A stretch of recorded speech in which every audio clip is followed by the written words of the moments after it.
If you like pina coladas.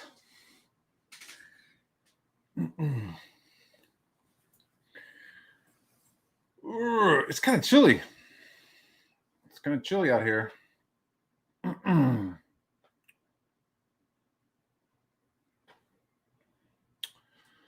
So we are on episode 88, 83, 88. We're on 82. Neither 83 nor 88. We're on 82. I feel like if I hadn't stopped, we'd probably be on like episode 100 and something, but sometimes you just got to take a little bit of a break from this, and sometimes it's hard, man. Sometimes on Mondays you just don't want to fucking like do these streams. I didn't sleep. I'm not complaining. I'm just describing. So I didn't sleep good. Then I had all kinds of stuff going on today. So I didn't really get to look up like, what the fuck am I going to talk about? And I didn't have time to look up anything. Like, hey man, what the fuck am I going to talk about? I gotta go look up something. No, you're not looking up anything. You're playing hide and go seek outside. Or you're cleaning mud off of your kids. Yo, they went outside today. I was like, you guys got to go outside for a second. You guys got to go outside. Because they were like fighting over like what show to watch or whatever. And it was like, you guys got to go outside. So they go outside. Man, they're outside for like 20 minutes. Maybe 20. Right? Like I'm sitting, I'm in the living room and I could like see them at like the bay doors. So I see them, and I see where they're at. They're like back by the playhouse and the trampoline. And then I see the my older one walking over, and she's head to toe mud, head to toe Georgia red clay mud. Puffy jacket covered in mud. Puffy jacket, sleeves covered in mud. Mud in the hair. Mud just in her ear. It was just like, I was like, I was the word mortified. And I was just like, what the fuck in my head, right? I wasn't just like, what the fuck is going on with y'all? Nah, you don't drop the F-bomb. But it was just like, what are you doing? Ooh, what's going on? She says her sister told her. She said it was her sister's idea. So I'm just like, okay. And so then I see the other one walking up to the house. Guess what? Head to toe mud. Just covered in head to toe mud. Ooh, what are you doing? I'm not drinking a glass of milk. This is a very large pina colada.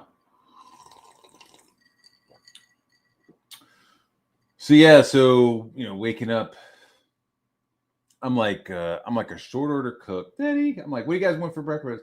One wants scrambled eggs, another one wants pancakes. Neither one want the same thing. So it's just like, all right, so you want to order pancakes and you want some scrambled eggs? Yeah. Okay.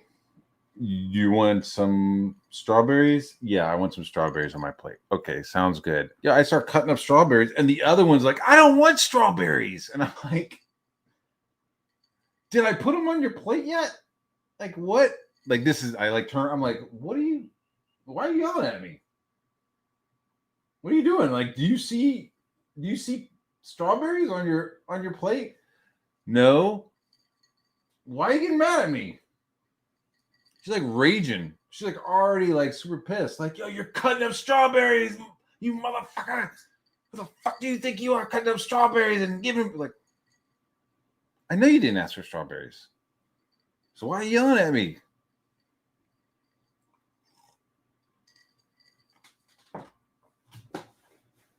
I don't know where she gets that. I don't know where she gets the temper.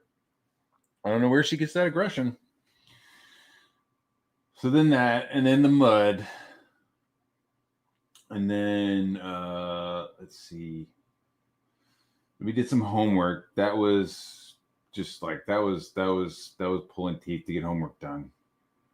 And then went outside to scrub the pool cover. Like we got a pool, and I left out the cover, and so like I'm like scrubbing the cover, and I see them just like pouring water out in the garage, and I was just like,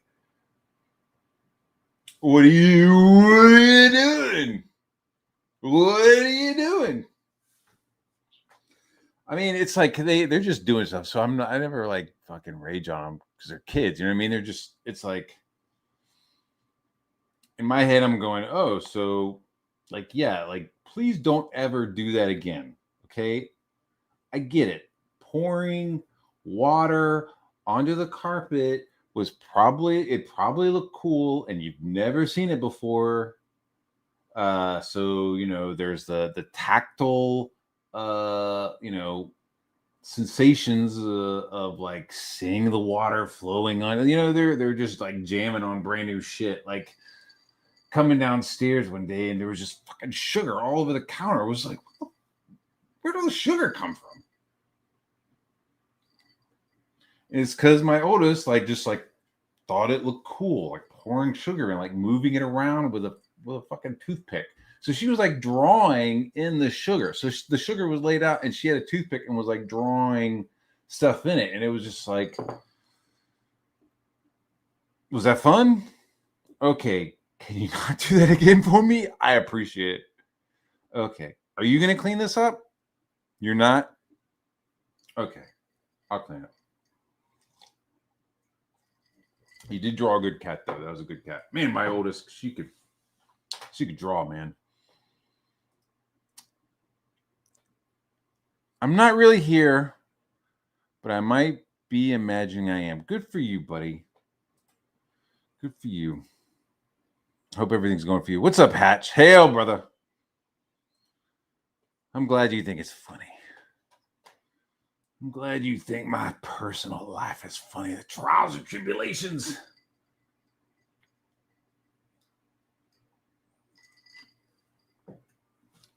I'm also going to reveal. You want to see something? Because I know that everybody thinks I have a new Twitter account. And I'm going to show you my current Twitter account. Actually, it's not current. It's actually old as fuck.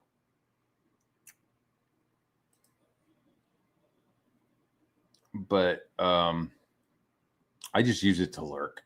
I'm not going to lie. I use it to lurk.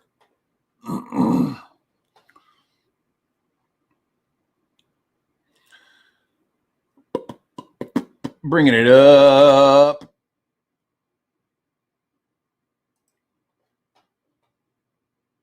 You guys, you have an account? I do still have a Twitter account. I will show it to you. See, stop that screen. I got some other cool stuff I was like looking at. There was like a thing about like why do superheroes wear capes? I thought that was interesting.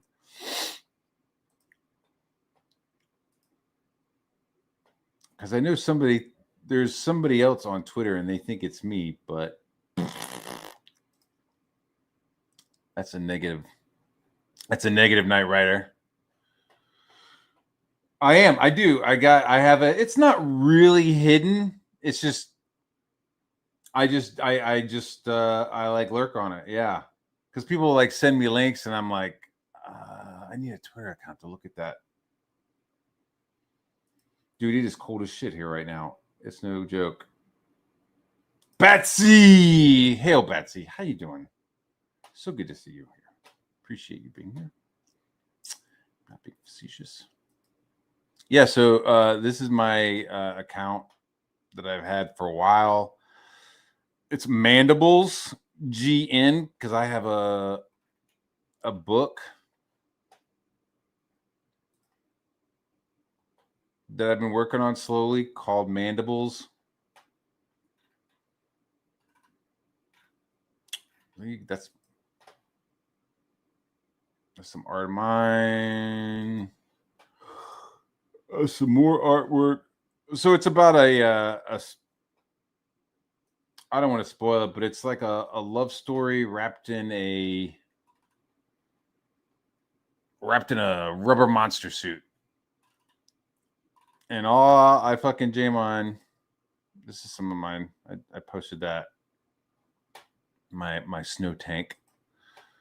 And then see is the Mandibles logo.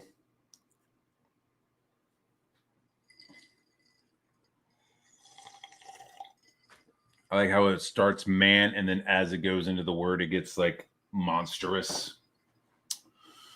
Pretty fun.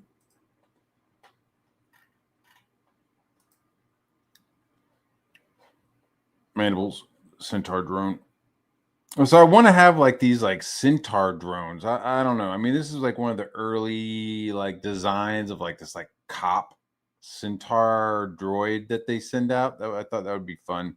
It's got like a riot armor, and I was thinking he would like throw fucking like kinetic energy, like throw fucking titanium rods at people and shit. You know, like, hey, we can't have explosives in the city, so just give these robots like titanium fucking spears so that they could throw them into cars and shit. And then they have like folded up toes, right? So they're like walking around like this, but then when they need to like throw something, or maybe there's some action, they're like, it like folds down and they can like grab hold of shit. I don't know. So I'm busted. I'm not really off of Twitter. And yeah, that's my shit right there. So I'm busted. I'm Mandibles GN, but again, like I'm like on there seeing shit.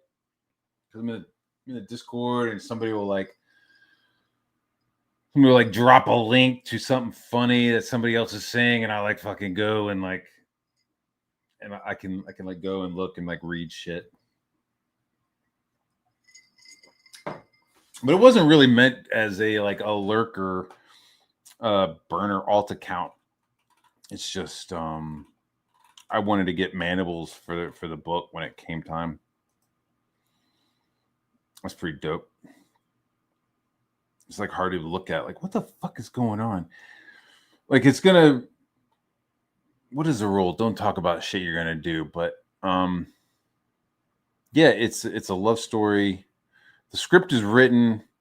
The script has been like reviewed by a couple of other writers.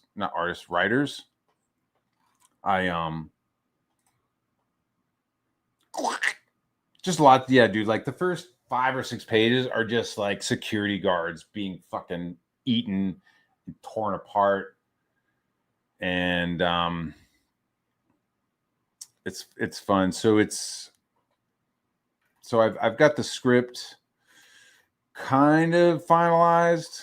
This is the only repost that I've done. Replies. Have I done any replies?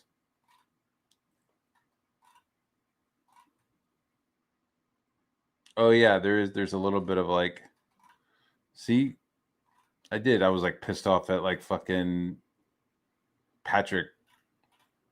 That's the last thing. January 2004, 2023. Yo, Patrick, I like did work for him, and like he wasn't tagging me and shit. Like he was like, yo, let me tag Laser Pants, Texel Dan, Ochi. He's like tagging all these fucking people. I'm like, dude, did I not do the fucking interior artwork? Like you need to fucking tag me, bro. And I, that was like when this shit started really going downhill. Was like, you're tagging all these people, but not the guy who fucking like penciled your fucking book for you.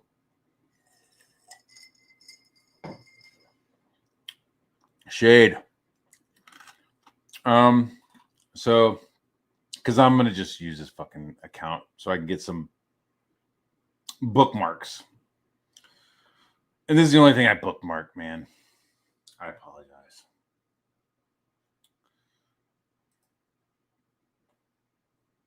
What do you think about this guy?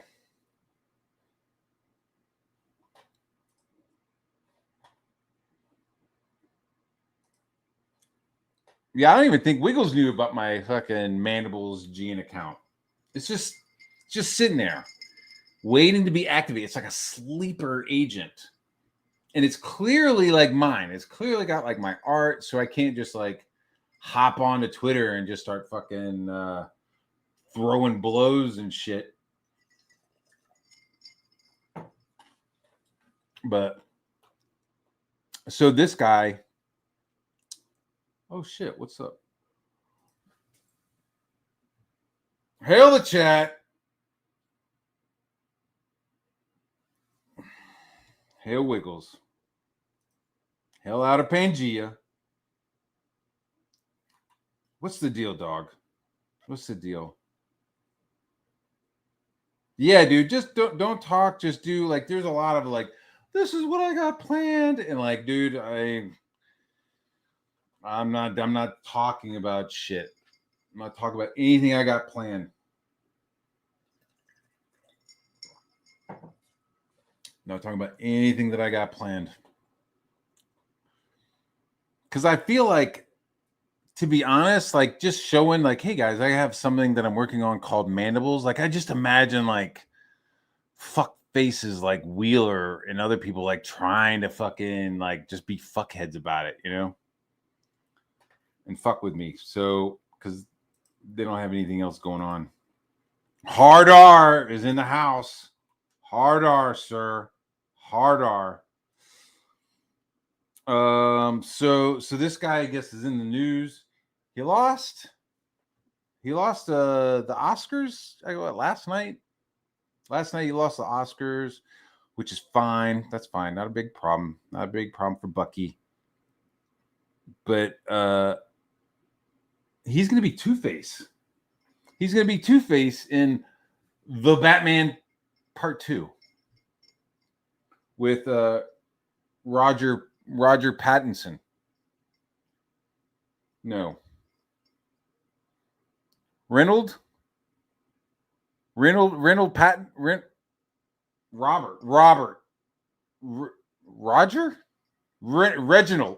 Patterson is going to be Batman again.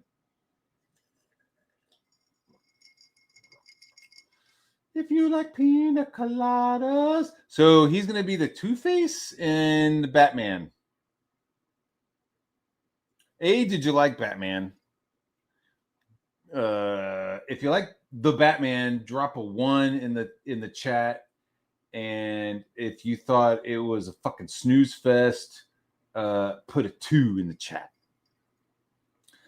But Angela, I got this. Yeah, I'm slowly. I like walked into my office. Was like, what the fuck am I gonna talk about?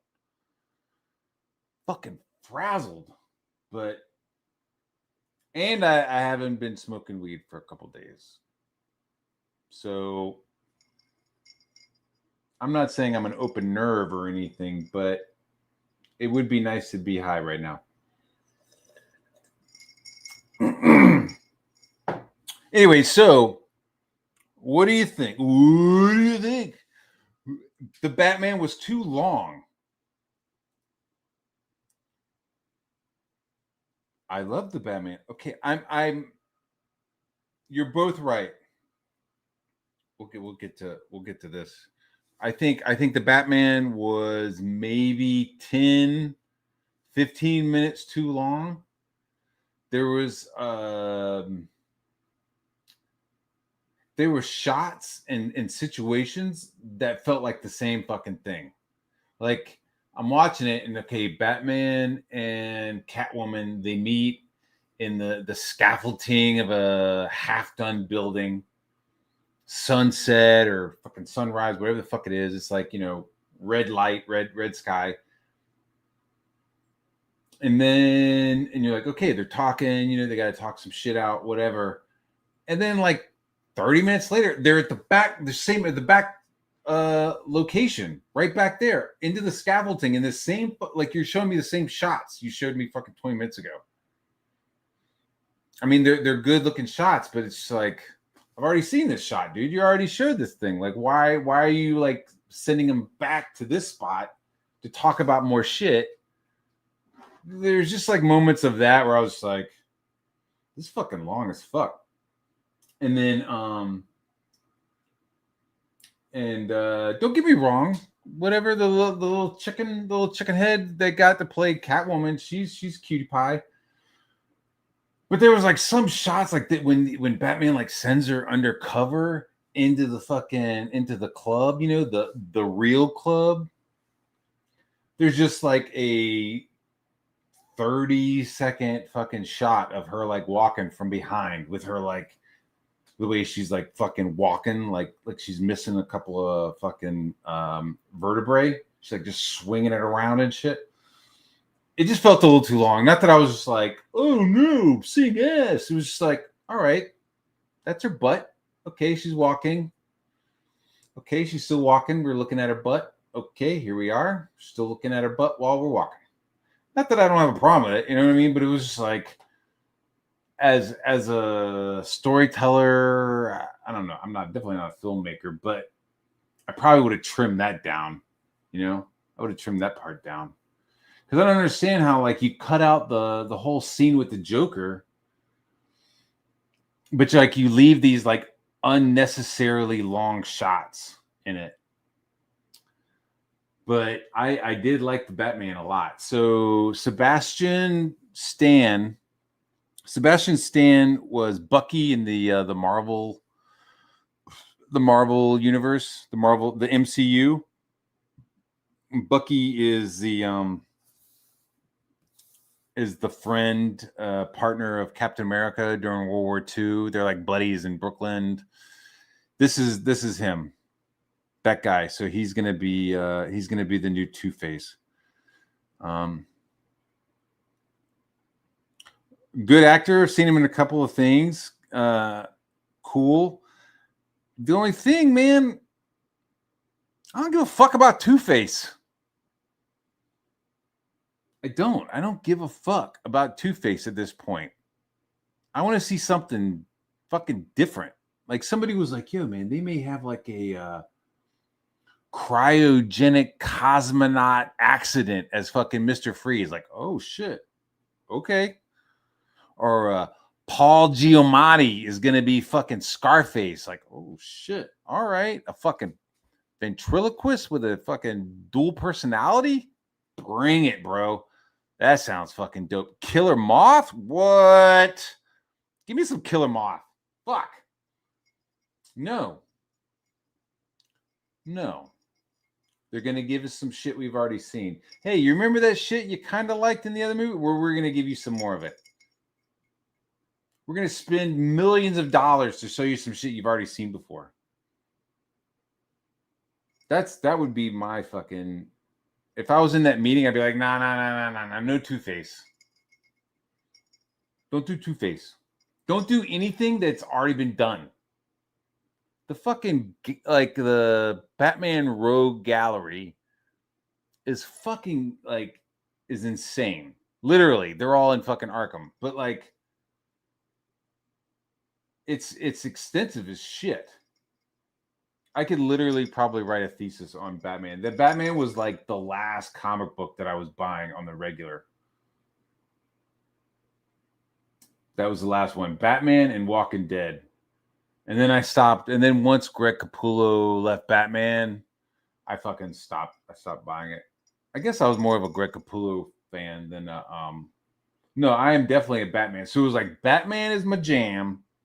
And then Greg Capullo, who's my jam. They were on the same book. I was like, this is the fucking shit. And then once he left, I didn't give a fuck. And then Walking Dead just ended. So I stopped buying comics on the regular. But yeah, it's an extensive rogues gallery. So why they're like dipping into the rogues? I'm sorry. Why are they doing Two-Face again?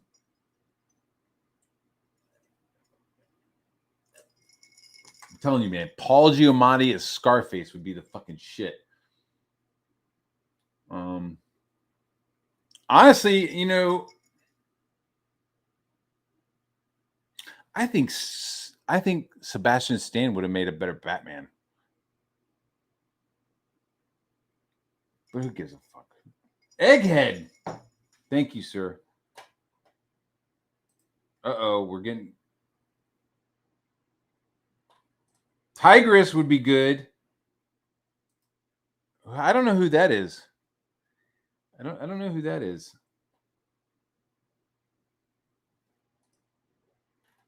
Ooh, yeah. Yes. Yes. See, you guys know what the fuck is up. Yeah, that's him.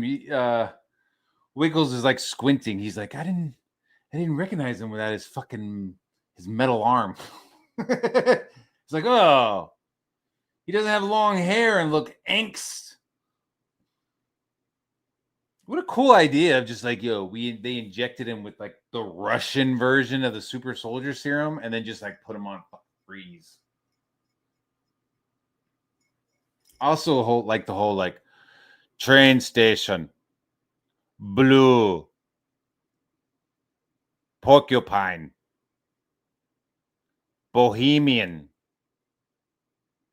creme brulee, and you just fucking turn into like a fucking, a serial killer.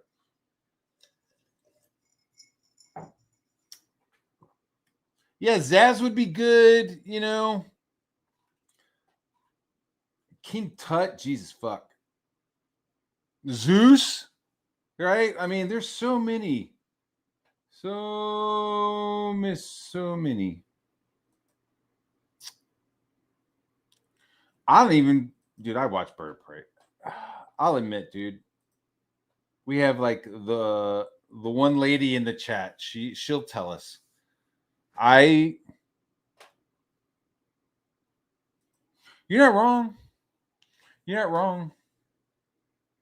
But I totally agree with like, why are we seeing like the same 10 people? Like, are these 10 people, like, did they pay in their dues to the fucking Satan worshiping pedophiles?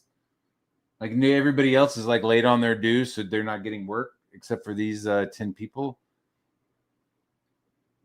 Like Pedro Pascal.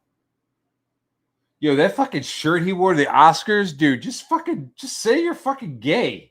At this point, he's like, I don't want to talk about my sexuality. I just want to talk about the roles. It's like he says that while he's wearing assless chaps. Basically. Like, dude, just fucking say it.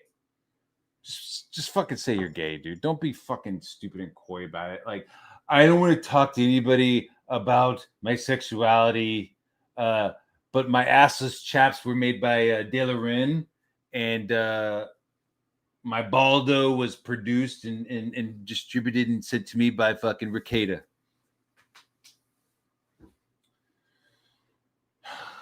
I think I saw Pedro in Narcos. Maybe it was Narcos, the first shit I saw. No! He was in fucking Game of Thrones. That's the first time everybody's seen him. Who the fuck was he? Where the fuck did he came from? He was like fucking like not working until he was 40? Was he like a fucking landscaper until he was 40 and then decided to be an actor and then fucking was in everything? I don't know, but like, so he's in Game of Thrones. All right, cool. He gets his fucking head crushed because he's a cocky fuck, which is the never get cocky in a fucking sword fight, right? That's a lesson learned. Lesson learned. Never get cocky in a sword fight.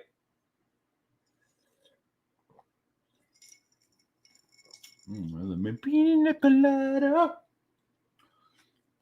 so it's like, oh shit, he got his head crushed. I mean, he was like fucking. I mean, you're like, oh, this guy is like fucking everybody at the whorehouse. Sure, it's acting. Yeah, it's acting.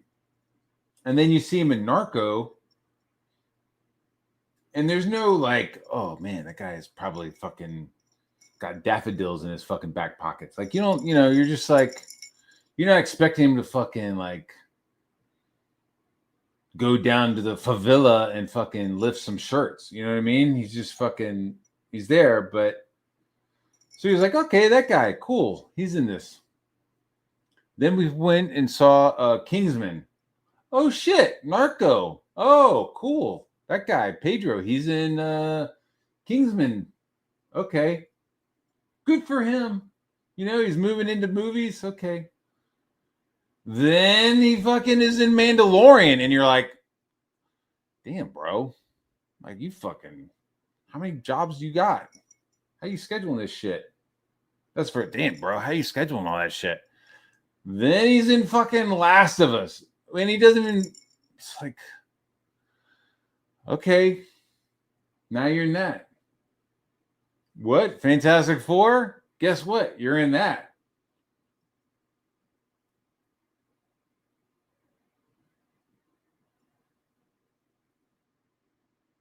And then it's just like, fuck, what the fuck are you doing? Dude, what are you doing?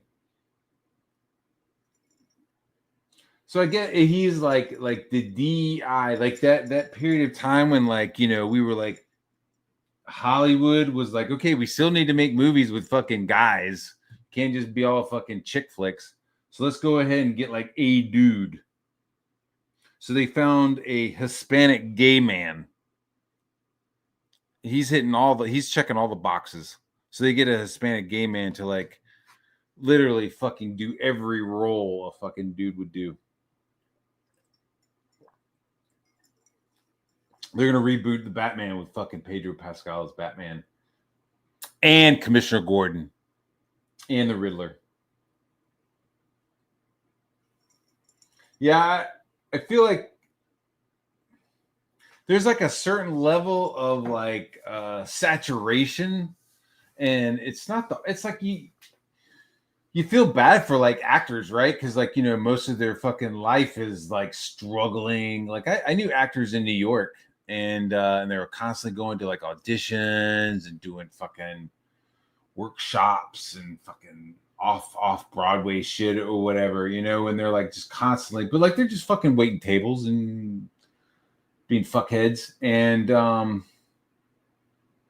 so you can't blame them for being like, I finally am getting work. I'll say fucking yes to everything. You almost can't blame them.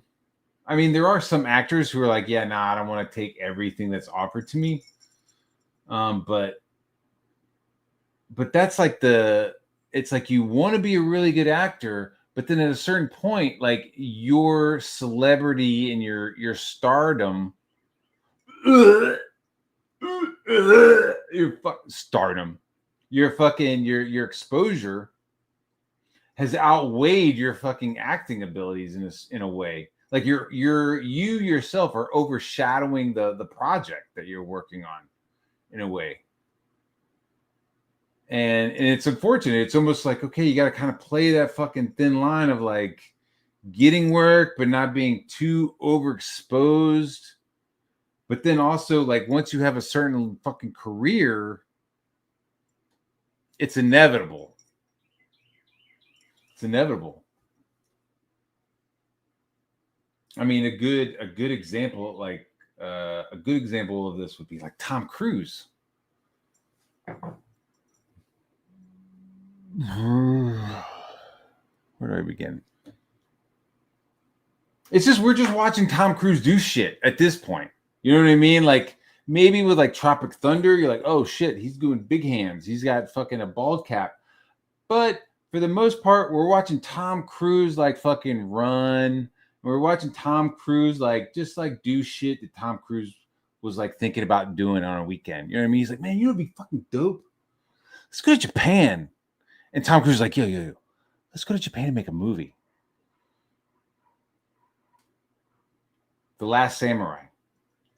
Tom Cruise. That's basically just fucking Tom Cruise goes to Japan. Top Gun. Nope. It's not called Top Gun Maverick. It's called Top Gun. Tom Cruise wants to do some more flying. And they're always dope, dude. Top Gun Maverick was fucking like pure fucking popcorn movie. That was just like everything about this movie is fucking bullshit. None of the fucking SOPs these people are fucking doing are real. I don't know who the fuck these people are, but fuck it. Let's go. What's that? You crashed your ship. You ejected out of your fucking jet. no back problems. You're able to get into another fucking jet and then fly it away. Okay, dude, fuck it. Here's my money, Tom. I'm fucking in, dude. So, I mean, if he was like, hey, I'm Tom Cruise, and I'm just going to start making shitty movies, I guess that would suck. But all of his movies, I think, are pretty good. But it's just like Tom Cruise doing shit. What's his Mission Impossible? Dead Reckoning? No, Tom Cruise doesn't like AI. Tom Cruise fights AI. That's what that's called.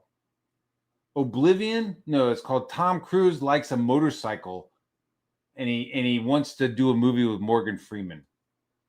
Tom Cruise sitting there, let's do some sci-fi shit. Hey, have I ever worked with Morgan Freeman? No?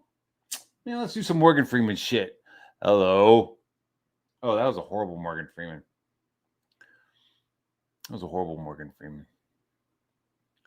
So he does fucking Oblivion. And what is it? It's like Tom Cruise fucking fights aliens. And okay, now I'm not ranting, but this is my channel. So I'll fucking go off on a tangent if I fucking want. But I feel like with Oblivion, good. See, it's like he does makes good movies. The guy who directed Tron Legacy directed Oblivion. Just FYI. There's a moment where Morgan Freeman and he's with fucking Jamie Lannister. Jamie Lannister is in Oblivion. I don't know the guy's name. It's like fucking Norwegian. There's like dots over fucking vowels and shit. I don't know how to fucking pronounce his name. He was in a movie called Shot Caller. That was pretty good, but I don't know his fucking name. It's Jamie Lannister. So Jamie Lannister's in that movie as one of the surviving humans. I thought that was cool. But there's a moment when Morgan Freeman is like, when the fucking alien ship landed, like the doors opened up and like thousands of fucking you came out. I want to see that fucking shit. To be honest, bro. I want to see that shit. Like I want to see a fucking alien invasion where we are fighting off fucking thousands of Tom Cruises. Like, could you imagine? All right, so Oblivion, if you haven't seen it, Tom Cruise and his wife and some other people are fucking astronauts, and they encounter a spaceship, and they get taken into the spaceship, and they get cloned. And you don't learn about this till later in the movie, but you like Tom Cruise and this chick are fucking like fixing drones, and they're just like doing maintenance on Earth after an alien invasion had happened. So the aliens came, they fought them off. They're still kind of fighting them, but everybody like lives in Saturn, and he's just there making sure these giant machines are collecting the fucking salt water and the air for the humans. Turns out the aliens that he's like fighting are like the last humans that are alive, and he is a clone in just one sector.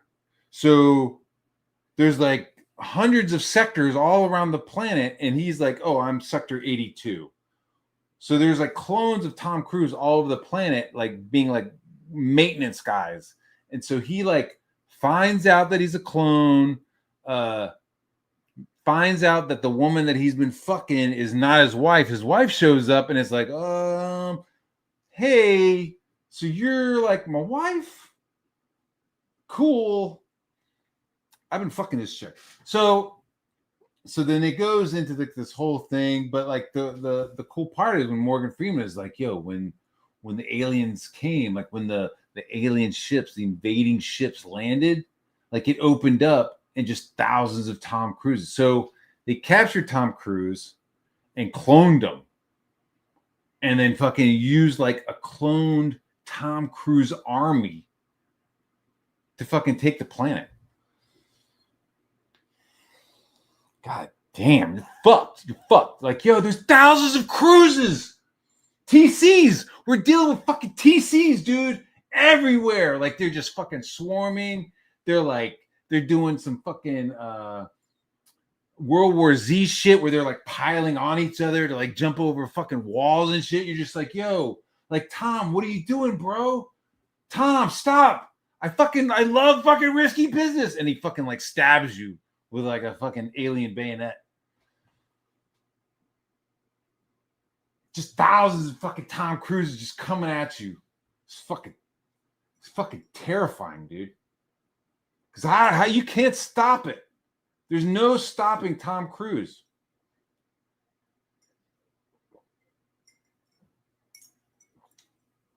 I don't know what's up with that fucking Scientology shit. I don't know how deep into that shit he still is.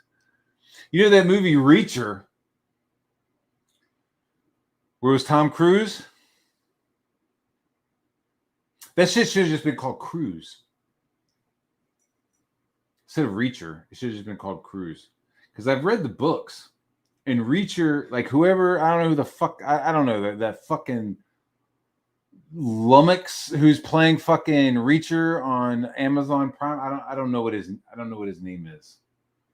But he looks how Reacher is described in the book, like just this fucking wall of meat in the book, you know? And because it talks about how like he's giant, but he's still agile and all this shit. But like then you see Tom Cruise and you're like, this motherfucker's like 5'1". Like he's like, I'm not saying he's like Cynic size. I'm saying he's more like fucking probably like a Lasmat. You know what I mean? Like you got Cynic maybe here? Where you like Cynic, you gotta like if he's over at your house, you gotta like keep track of him. You know what I mean? Because you might like fucking lose him, right? Because he can't reach fucking doorknobs. You'd be like, yo, man, come to my office and like hang out, and then you like leave him in a room and he's fucking jumping at the fucking doorknob and shit.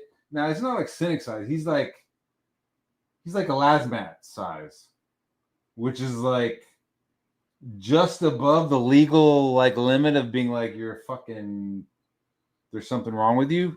It's like just above that.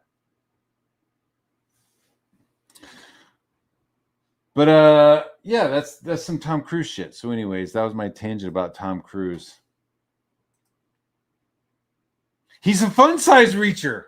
Dude, he's single-serve Reacher. Tom Cruise is single-serving Reacher. Now, I don't need full Reacher. I just need single-serving. Oh, okay, here you go. Oh, that looks like Tom Cruise. Yeah.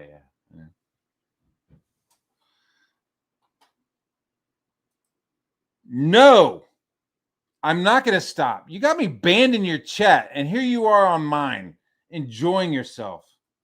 So sad. Cynic size. Yes. Dude, Reacher is giant in the books. He would use Tom Cruise as a fucking Baldo. Totally. Yo, look at that. Why are you giving me money, TJ? I'm going to give you a link, TJ. Don't be fucking, no, actually be weird. Be weird, TJ. Even though I'm banned on your channel, buddy, you're probably going to come on, insult me. That's fine because I'm drinking pina coladas. Thanks for that $2. Next time I'm in Newport News, I'll buy you beer and then knock it out of your fucking hand. I'm just kidding. Appreciate it.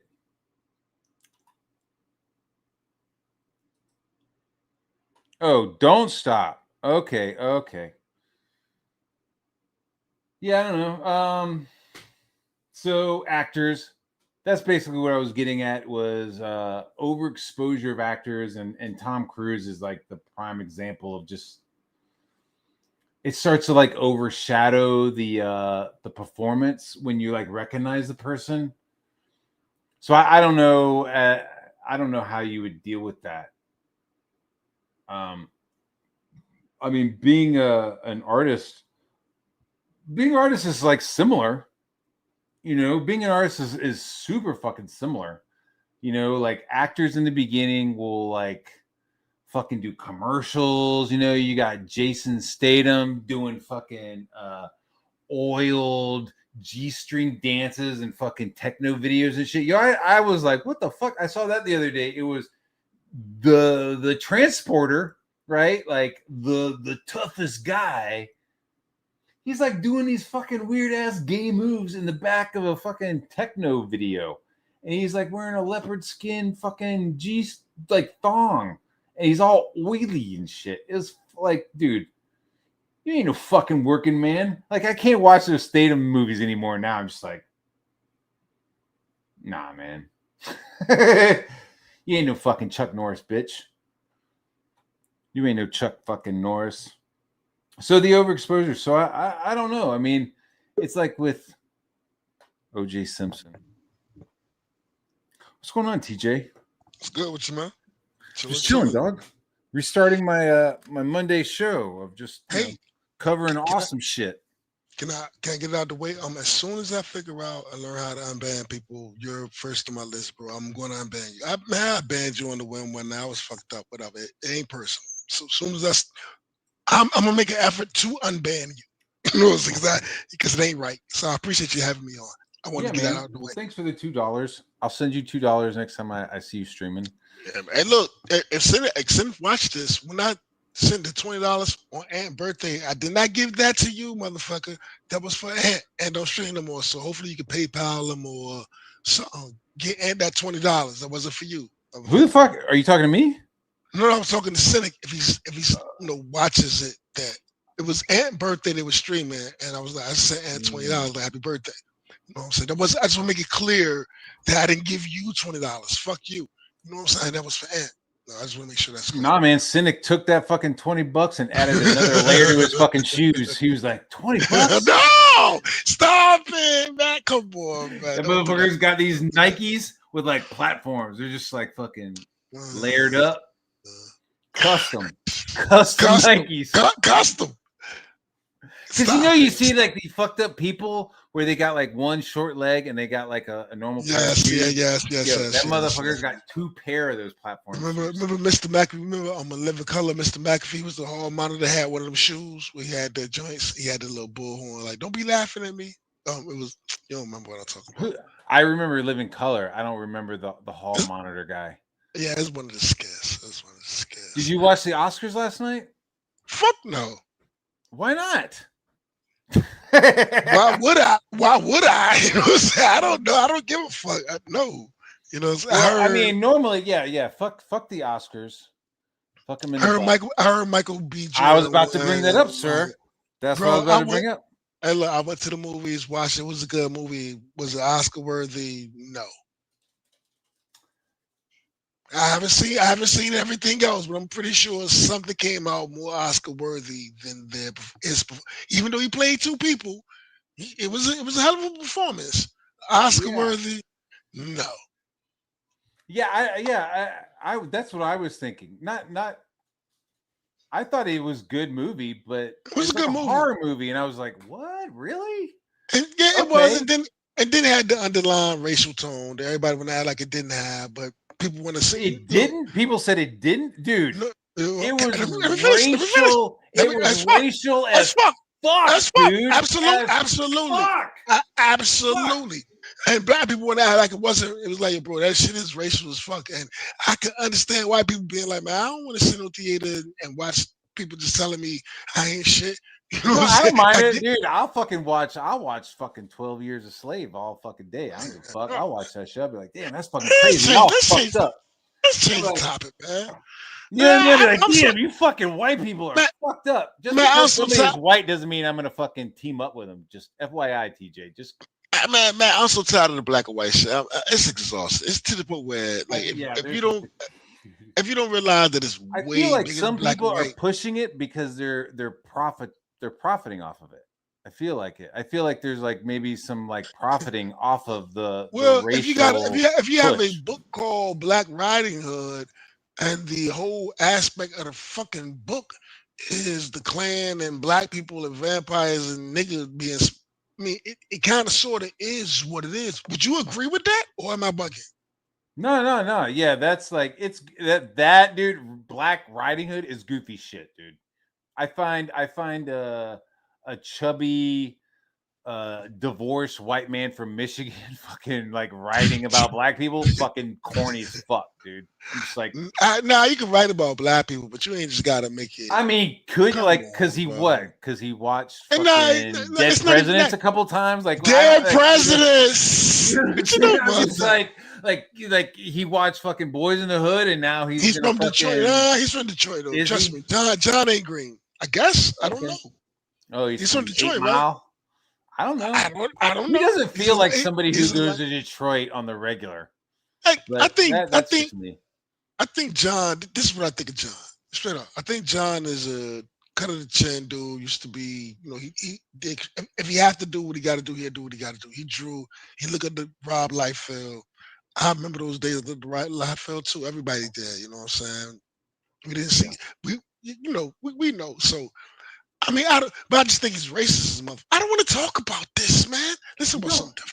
All right, dude, we were talking about Sinners and fucking in the Oscars. We can go back to Yeah, that. yeah. So I I woke don't. up. Yeah, because it's I racist. was I was Yeah, like, that's cool. I thought it was all right that he won that. I mean, because I was kind yeah. of Actually, I was cheering for a horror movie. I was like, oh fuck, a you horror know what, movie fucking won an Oscar. Matthew, Okay, because I did Matt, like the movie. I mean, Matt, I boy, I liked it. went. And look, I was on a date. I went on a date. I took a chick to the movies on a date, like the first time. Listen, I haven't done that in a long time. Like the first date is to the movie theater. You know what I'm saying? I went on a date to go see Sinners. You know what I'm saying? I haven't get Uh-huh. into the details of it. Had a wonderful time. It was wonderful. But listen, How ain't wonderful! really. Like, did you get your ding dong wet? No. No, you didn't. No. Look, listen. I'm gonna tell you how I knew I was winning. Right. Mm-hmm. So I'm calling her. We trying to meet up because she's driving. She's meeting me at the mall, MacArthur Center. You know what I'm saying? Whatever. Mm-hmm. So we finally meet up, whatever. So we in the elevator. Boom, boom, boom. We stand in line. We get the concession. Everything is on me. First of all, everything is on me. Off rep. You know what I'm saying? Popcorn, because get whatever you want. You want a hot dog, whatever you want. It's on me. Yeah, you want a You know hot what I'm dog, saying? girl? Yeah, you want a hot dog. Yeah, I didn't even think about that. You want some You should be like, yo, nachos? you want some hot dog? You want some meat? Want some You want meat? some meat? You want some meat? You know what I'm saying? You want some, hey, maybe a popcorn, whatever. All right, so we in there chilling, we watching the movie, everything cool, we talking. Listen. So it's like the 11 o'clock show. It's like the 11. Listen, do you want to hear this story? I'm sorry. I'm reading the fucking comment. No. Yeah, yeah. I'm I just listening. want to make sure I'm not bothering you. I just want to make sure I'm not bothering you with it, because I get no. But No, listen, right? don't, dude. No. It's This fucking. this It's a how. normal story, right? It's not. It doesn't end No. fucking Yeah, like. absolutely, absolutely. And then you Nothing fucked her degenerate. mom, right? It doesn't No, end fucking weird. So nothing. then But I dropped her off, and I said hello to her no. mom, and then I got my And dick we had a sucked by her threesome. mom. And we had a threesome. You know what I'm saying? We had the Oh, balls. That's that's dirty. crazy. No, Not from that Hampton happened. shit. Okay, so is she from Okay. Hampton? Nah, Portsmouth? nah, Virginia nah, Beach? nah, nah. I think she's Chesapeake. I think she's from Chesapeake. Okay. Check me out. So anyway, so look, did you know Digibro is in Norfolk? Shut the fuck up. I shit you not. Digibros in Norfolk? Dude, I don't want to Digibro, talk anymore. I don't want to talk Digibro's in anymore. Norfolk. He's He from said Norfolk it. or he's in Norfolk? No, he's in Norfolk. Digibro lives in Norfolk. And I'm not even doxing him because he said it. He was talking, and I don't know who I was listening to. He said, like, oh, this Yo. motherfucker. And he started talking about ODU and shit. I was like, this motherfucker's in Norfolk. He's in Ghent. I'll get. Digibro. I'll get. You know what I'm talking about. Yeah, I do know who you're talking about. That dude deserves a. I gotta use the bathroom. I was about to go get some more margarita. You can't fucking go to the bathroom. Okay, you first. Don't say anything fucking weird. I'm gonna holler at the chat, man.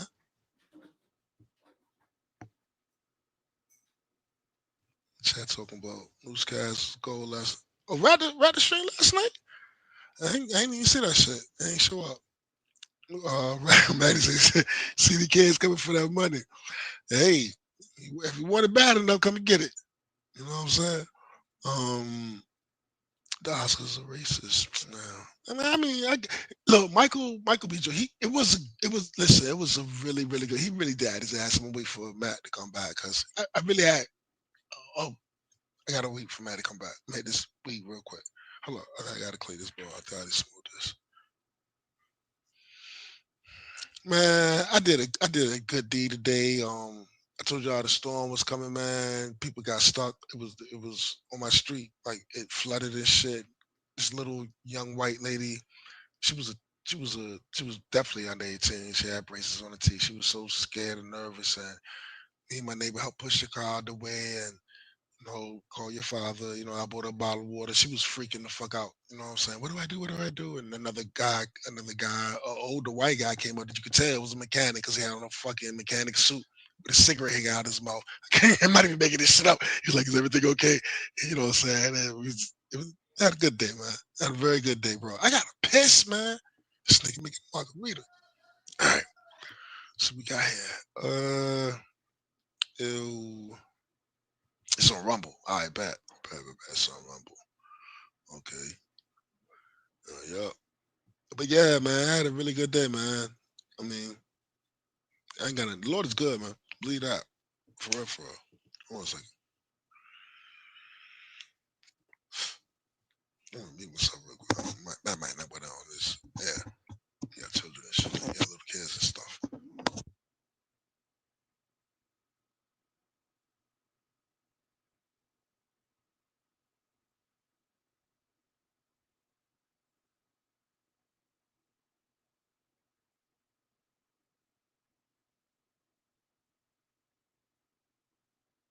I finally finished watching Knights of the what's it? Knights of the Kingdom. My audiobook. He said I read the books. I've never read. I've actually never read books. I feel like Tommy and Belly. When's the last time you read a book? Never, motherfucker.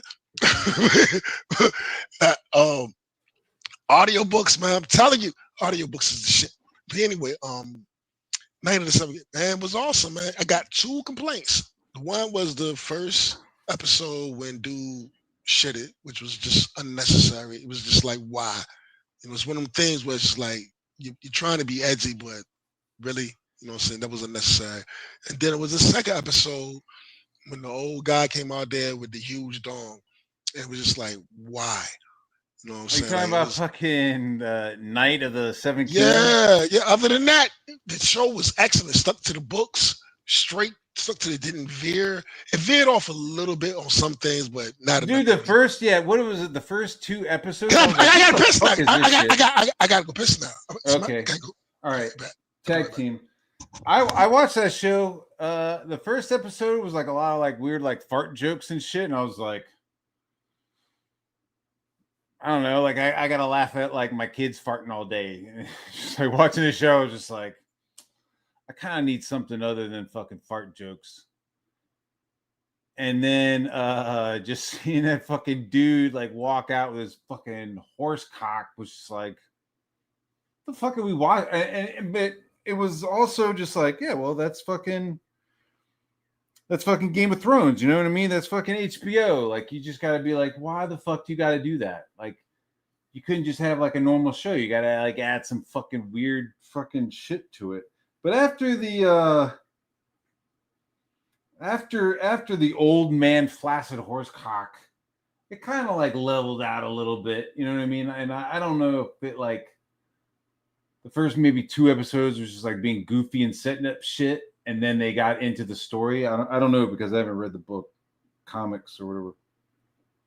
But it's cool that they use some of Matt. What that margarita taste like?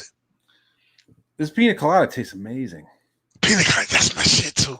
That's what's up. I love me some pina colada, bro. Yeah, if you like pina coladas, hey, and getting caught in the rain. Hey, you know what that song is about? If you like picking up at midnight, dude, it is a fucked up song. It's a fucked up song. 2 people are just like, yo, I'm gonna go get some fucking side pussy, side action, and then they end up meeting up, and they're like, all right, well, fuck it, let's just party. Like, I'd be like, what the fuck, and she'd be like, what the fuck, right? Yep. Yeah, man. Yeah, man. Hey, look, I'm gonna tell you about the movie date. All right, so look about the movie date. So you getting the popcorn, everything Gucci, everything cool. You know God damn, listen, dating, dude. I cannot relate to the idea of like fucking dating, dude. I know, I understand. Listen, this is what I'm telling you. If something happened to my wife and I ended up like, don't speak on it like that. Everything good. You don't even want to talk it like that. You don't even want to talk like that. Dude, we'll never get divorced. But I'm saying if something, I would just like fucking turn into a hermit. You know what I mean? It's like, fuck. Look, you need to go tonight. Listen, you need to go. You got any baby oil? What the fuck? Listen, Where are we going with this? I'm about to tell you. Tonight, I got WD-40. That'll work too. I don't know. Your wife might get the business like that. Listen, tonight when you go to bed, give her a foot rub, dog. I give. You don't think I don't already? I'm not saying you don't. I don't know. Bro. I'm saying, dude, give her another one tonight. Give her one tonight. Simp. Just let her know you appreciate her. I simp for my wife. You better. You better. Absolutely. No, I mean it's a mutual simping. You know what I mean? It's a anyway, everything about okay. So look, right. I'm in the movie. All right, so this is how I know I still got it right. So like you said, it was weird because this is my first, not my first date, but this is my first date with her in the movie. I haven't took a girl to the movie theater on her first date since like a teenager or some shit. Right. You know what I'm saying? Like, you know what I'm saying? To the movies, you know what I'm saying? So we in there chilling. So we talking, whispering each other and whatever. So we got the popcorn. And I had leaned over to tell her something. And when I leaned over, she kissed me. She thought you were like, she was like, oh yeah, all right. She kissed me. I was leaning over to tell her something, and she just leaned in and kissed me. So before you could like say any words, you just like moved your face to her face and she kissed on you. I was the whole time we was leaning over talking to each other. I was like leaning in the air, Okay. So we're watching, talking, yeah, we're watching a movie, not loud, as y'all do in movies, as we do in movies, as we do, right. Yeah. But we wasn't. So I was like in her ear, so and so and so, like, yo, so was that her brother? Just talking whatever, but in her ear, saying that loud. And then one time I leaned, and she just leaned in and kissed me, and I was like, oh shit. So look, right. So then the movie was over. You know what I'm saying? She kissed me or whatever. The movie was over. Then I walked her to her car. And when I walked her to her car, I was giving her the hug of, the hug, but you ain't getting all, the kind of keep your distance hug. She leaned in and kissed me again. And I was like, okay. Yeah. So everything was cool. So then, talking to her on the phone afterwards, and I'm gonna be honest with you. I didn't pursue it because I knew she liked me more than I liked her. And using girls, I don't like doing that anymore. No, that's and I knew she liked me more than I liked her because she made the move. Like, she was letting me know what's up. You know what I'm saying? Even when I was talking to her, when I was talking to her afterwards, I was telling her, yo, you can come around. She was game for everything. She was game for everything, and it was just like, yo, man, just you don't like this girl like that. She really likes you, so I just kind of just, you wanted to be more of a like hard to get. Is that what you? Did you get a sense of like eagerness from her? Like she was like, yo, I need to fucking do it. It wasn't anything personal. It just wasn't there. You know what I'm saying? It was there. Don't get me wrong. You know what I'm saying? What was wrong with her? What bothered you? Nothing. I mean, just the vibe. You're just like feeling something. You're Peter Tingle. Your spider sense. Yeah, I mean, no. There was nothing wrong. Like I could have shit. You could have totally turned her out, but you decided to be a good guy. I could call her right now. I'm not saying that. Like I don't know how to explain it. Look, I'm like giving you all these things. I'm like, look. What about this is how I fucking called her. The reason why I called her is because she was an old girl. I'm like, look, I get fucked up, man. This is what I do. When I get blitted, right? I get calling ex-girlfriends and I be rolling through my phone. I got like 800 bitches in my phone. So I just roll through my phone, just like be bugging and just calling bitches, and some on pick up, some on don't. And she picked up, and I was like, you remember me? And we went from there. Yo, that's some crazy fisherman shit, dude. You're like, yo, I'm just gonna like. I swear for tears, I'm not lying. I'm not lying, bro. Shit to like 30 girls on my phone. Yo, what you doing, Sin? What you doing, Sin? Back in the early days. What you doing, Sin? Yes. Back in the early days of Plenty of Fish before internet date. Yes, that's exactly what I did. In my boxes, playing John Madden, drinking a 40 of Budweiser, going through, looking at pictures. Hey, what's up? Like, hey, what's up? Hey, what's up? It was biting. But it's different now. But yeah, man. So anyway, that was the movie. Look, she leaned in and gave me. Man, I was like, man. Did you like the movie overall? Yeah, it was a good movie. It was racist as fuck, but it was good. Which part was racist? I mean, like they clearly had There's Okay, like there was a there's stupid a part. time There was a part period. that pissed me off. There was a part that pissed me off. It was 2 parts that pissed me off. If I can remember, I only seen it once. So I haven't watched it twice. The twerking, was it the black girl Nah, twerking in the it bar? was I was like, what the fuck? when some I can't remember who it was. Somebody knew that they was a vampire and they let them in anyway. And it's like you've watched these people. You've been watching this all day around you. They're monsters. So that's when I check out of movies. Like I did the same thing with not Fear the Walk. Is it Fear the Walking Dead or whatever? When people just like, okay, you know that it's monsters outside, Mm-hmm. and I got to deal with you, but that's Bobby. But Bobby is just like Tommy, and Tommy just like Larry, and Larry is just like Harry. They're all monsters outside. That's when I kind of check out of the shit. Like that don't make any sense, man. I don't, I done ducked enough gunshots to feel like if it's monsters outside, yo, it niggas monsters outside. And when you see Are they people, monsters? I mean, they're like dancing they, and they was talking. vampires. They was eating everybody. They was closing the door. They knew they couldn't walk in. Have you seen the movie? Have you watched the movie? Of course, yes, I've seen the movie, and in the quiet moments in the night, I've decided that I would stake a motherfucking vampire. Like I would be a vampire hunter. Like I am like I'm down with humans. If you ain't a human, I fuck you up. But there's like, but to be like, yo, like there's a moment of like living forever, like with your friends and your family. Like, could you imagine like just like fucking? I mean, you ever seen True Blood? Yeah, I've seen True Blood. That's completely different. That's what it is. That's down for it. I mean, dude, if it was that's what it sounded like you was about it. That's what it sounded like you were saying. You were saying, imagine, you was trying to say the flip side. There's like a religious thing where I'm like, yeah, I don't know, man. If you guys are because evil, it's then that means that there's the devil, true good. Undead, you know what I mean? Like the devil, undead, evil, eating humans. Yeah. Where it's like there's a certain temptation of that, where it's like, oh, what's the temptation, man? What's the temptation, man? The temptation is a fake eternal life. That's the temptation of like fake eternal life. Yeah, like because sunlight, a stick, sunlight, all that can take you out. So you're not immortal. Sure, but it's like hey man, if you'll get eternal life if you're a vampire and you can live forever. Okay, you have all this shit, but then like when you die, you're not fucking going to heaven. You're going to hell because you just fucking did the deed. But like the true fucking eternal life, not to get fucking weird, but is to take Jesus into your heart. So like absolutely. You know what I'm saying? So that's where I just like what are in you the name talking of about? Jesus, That's not I'm gonna weird. stake you. No, but you know what I mean. I just don't want anybody to think this is turning into a religious thing. But like, man, the Lord is good. I roll with the carpenter, and the carpenter will sharpen my stakes. Absolutely. You know what I'm saying? So it's like that. That's not eternal life, True Blood. Dude. But like look, True Blood. Matt, Jesus. think about this. True Blood. If you remember the show True Blood, like it was like they came up with synthetic blood, so the vampires could actually live amongst. They ain't even had to eat humans no more. They got the synthetic shit.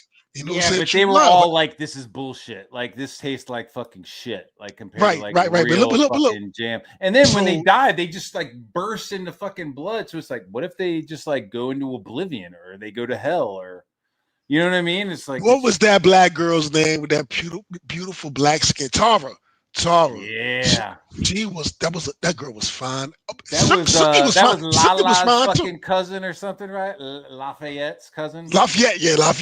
And Lafayette was gay as a bitch, hard as a motherfucker, yo. He was gay. He reminded me of my cousin, yo. I watched that show as fuck. Yeah, Lafayette was gay as fuck. But dude, I thought Eric Northman was dope as shit. I was like Viking vampire, dude. I was like, this motherfucker. It was a good show. It got ridiculous towards the end. It was soap opera, dude. It was a soap opera. That's basically what it was, you know. And then it got weird. There was like Morlocks, and they were going after the fairies and shit. It was like, I want to do bad things to you. Yeah, man. True Blood was wild. Oh, let me tell you about something, sucking. Oh, sucking. Yeah, man. What was old boy? It made so much sense. Because I was like, yo, Sookie looks like a fucking retard with those teeth. But it was like she had fairy blood. Her fairy She had blood was what made her attractive.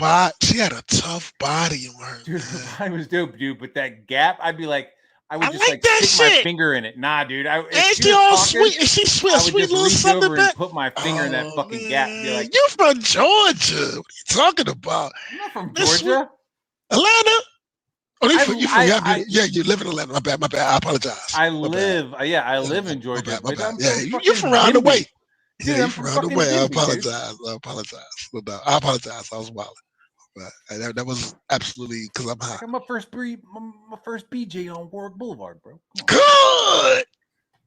And don't say no more. Leave it alone. So How many kids? How many? You got 2 kids, right? You got little kids, right?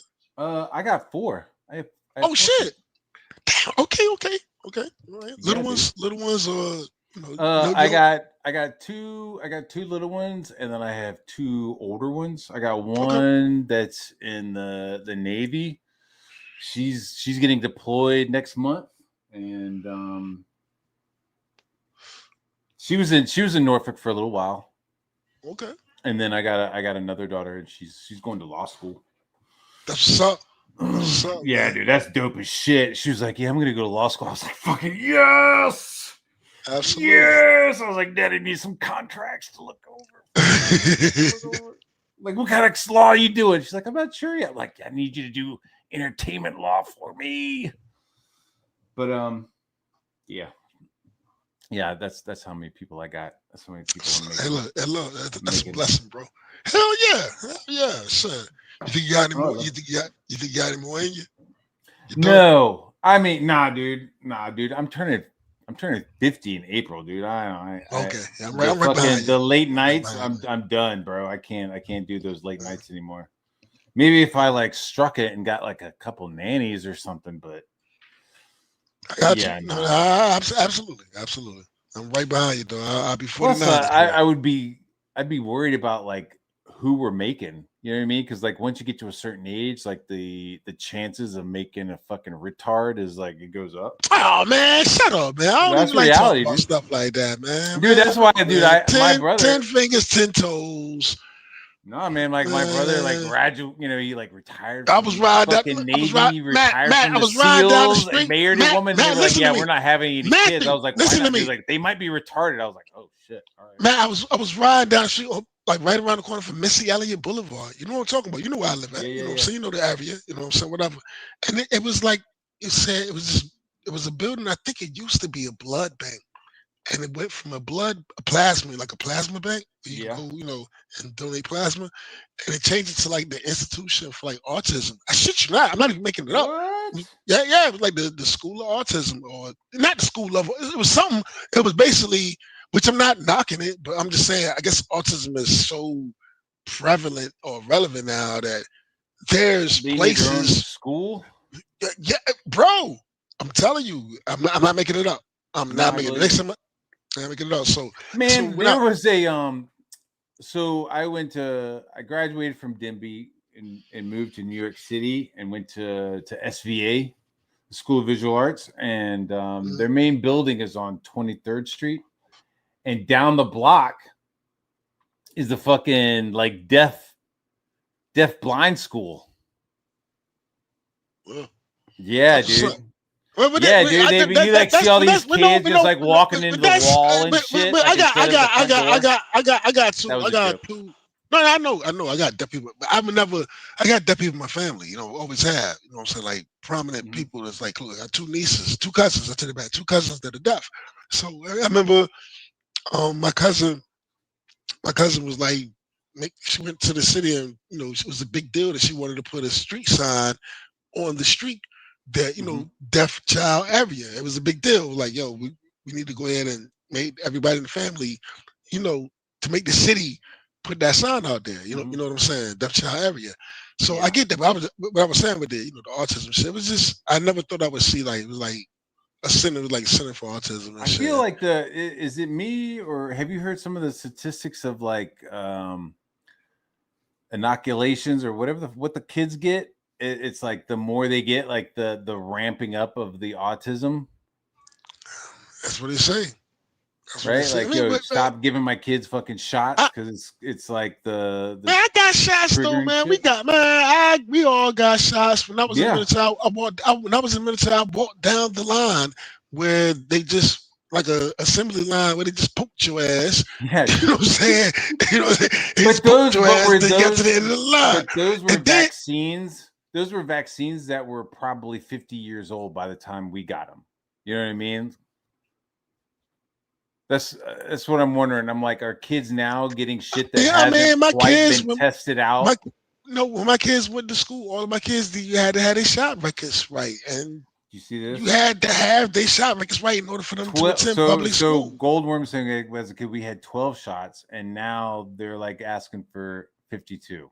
So maybe Is that he's what it being is? maybe I don't know if he's being It might be absolutely you know correct, but I'm not gonna Yeah, I understand. that's still even if we went to 24, that would be fucking crazy. Is that what it is? So it's that many more. So what y'all? Because what shots was already there. Y'all saying it's that many more shots. I don't know. I don't have any smaller children. Dude, I remember Grown. when we went to the pediatrician, they were like, "Do you want the COVID shot?" I was like, "No, don't be injecting my kid with that shit. Don't inject my kid with that shit." I mean, shit, my son. Hey, how old? Can I ask you a question? How old were your parents when they had you? My dad was in his 40s. My dad was around my age right now. That's why I think I got one more in me. Maybe. Lord forgive me. But yeah, my dad you got a little TJ in the back of your nuts waiting to get shot out. I want a girl. I can do it, Dad. I'm good. Here. I'm ready. I can fucking swim this shit. Bro,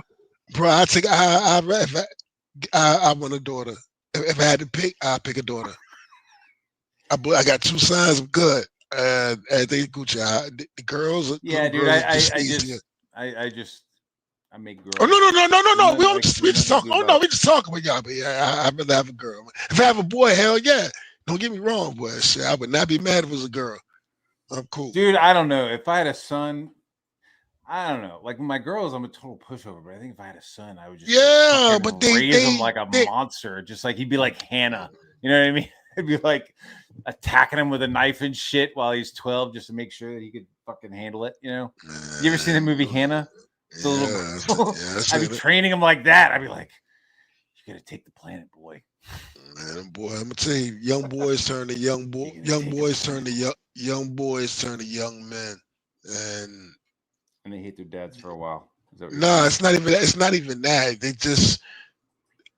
I don't know how to put it in words. It's not even difficult. It's not stupid. You know, because you're a boy, so you just like you give them a pass, but they're fucking stupid. You know what I'm saying? Like for real, I hate to say this shit, but like boys are just stupid and hard-headed. Girls are just easier. Yeah, you know when they get older. I'm assuming I don't have any daughters, but I mean I don't have any sons, but yeah, my girls have all been like. Yeah, they sweethearts. Super chill, super good in grades. Yeah, like not really. Like, you ain't got to worry about them. You ain't got to worry about them. You worry about them when they get like 16, 17. You start worrying about pregnancy, stuff like that. I'm not talking about that, but you start worrying about that when they started getting into the dating phase. But boys are just reckless, man. They just hard-headed.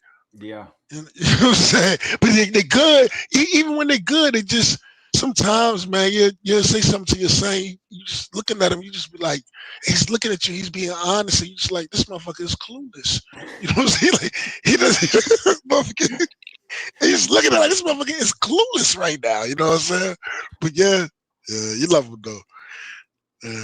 Yeah, because it's just like earlier, I was just like talking about my girls today just covering themselves in mud, and it was like I wasn't even fucking mad. I was just like, what are you doing?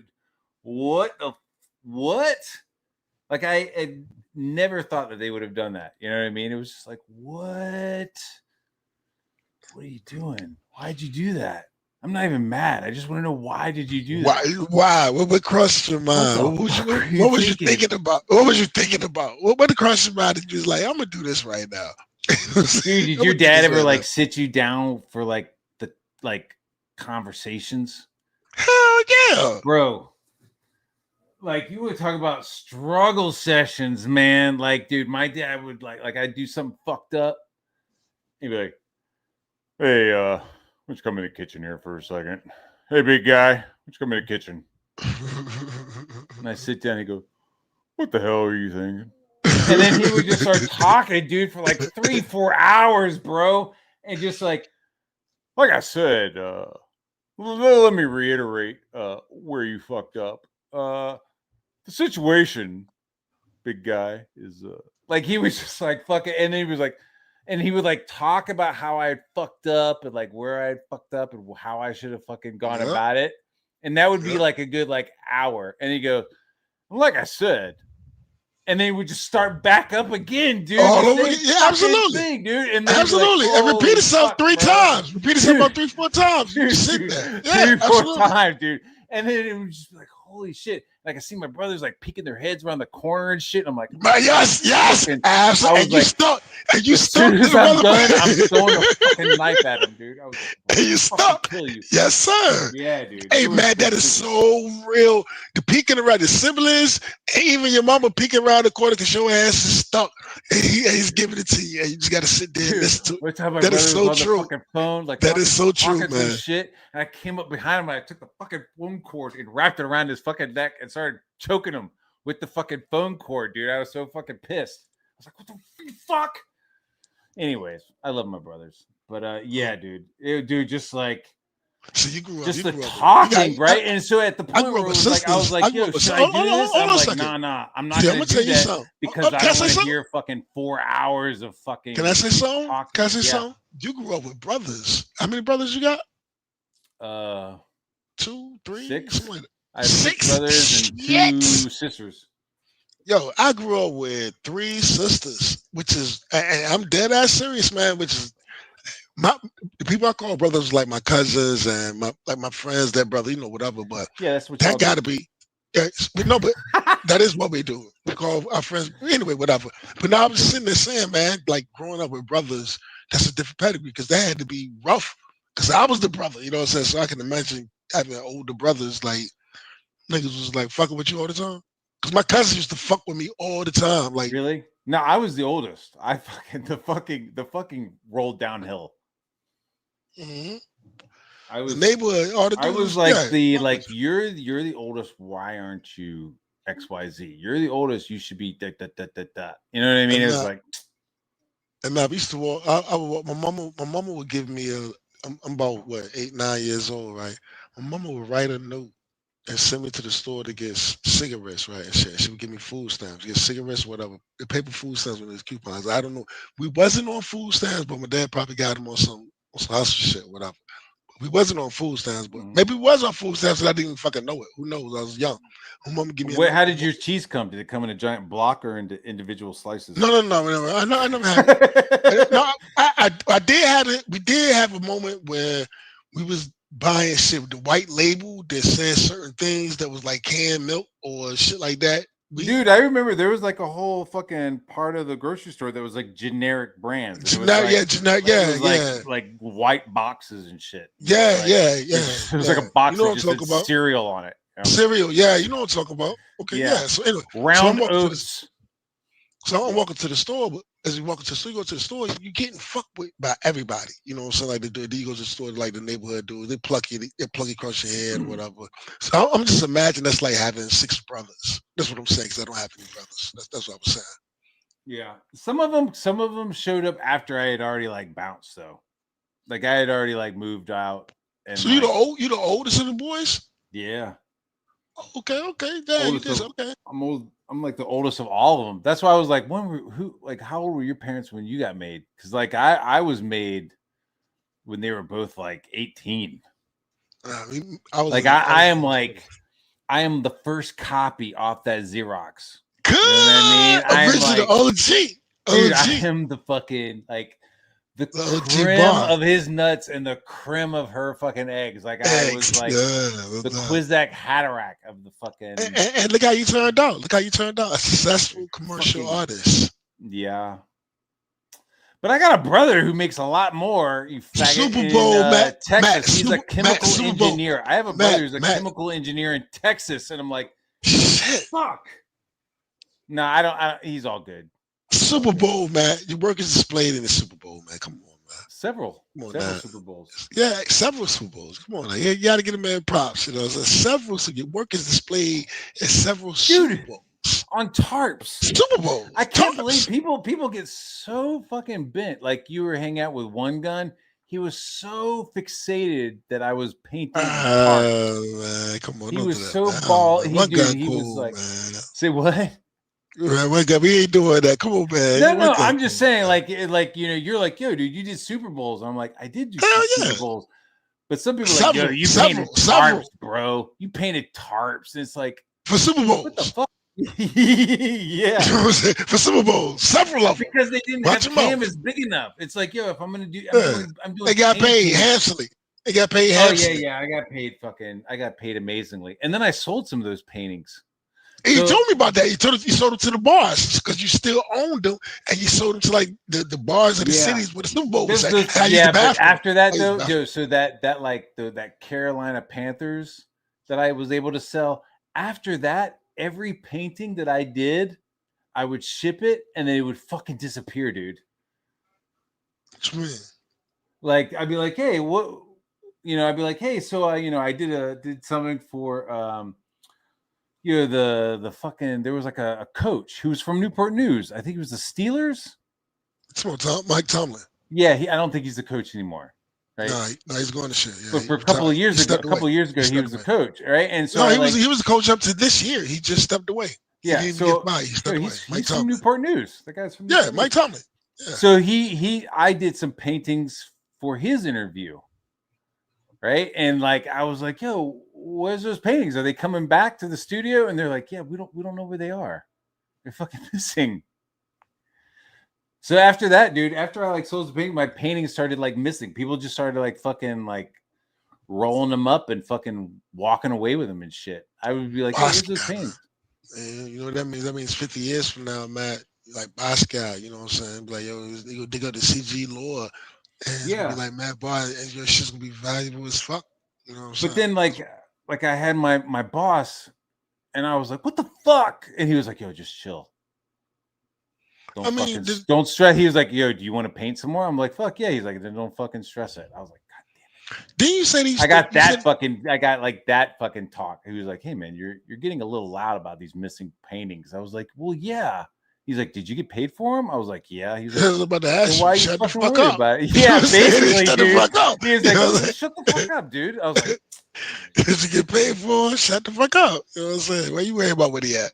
That was a good lesson. He was like, well, then what are you fucking stressing about? I was like, I don't know.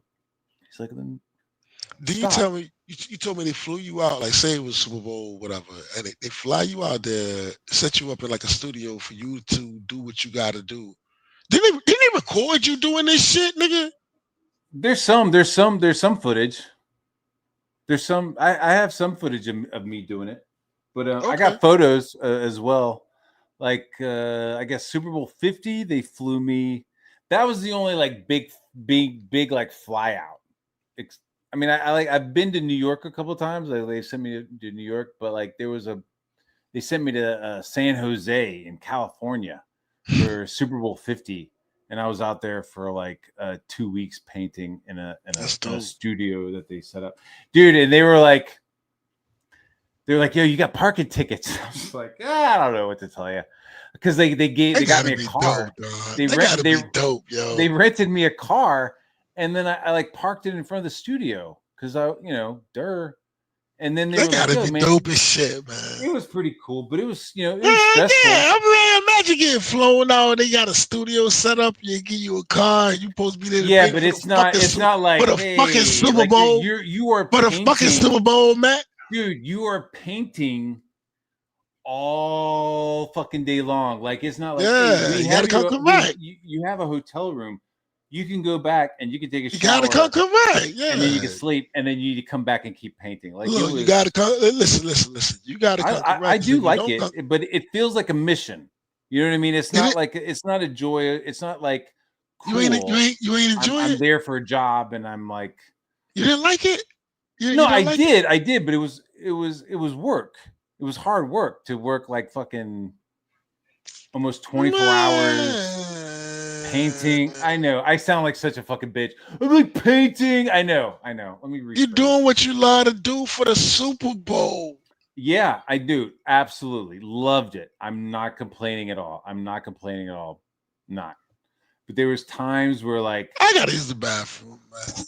Yeah. Well, now that you're here, I don't want to talk about shit I did, but like there'd be times where I would like be painting, and the deadlines would be so tight that like it'd be like, all right, well, let me just put the heater. Let me put the heater that we had. Let me aim it at the painting and then take a nap.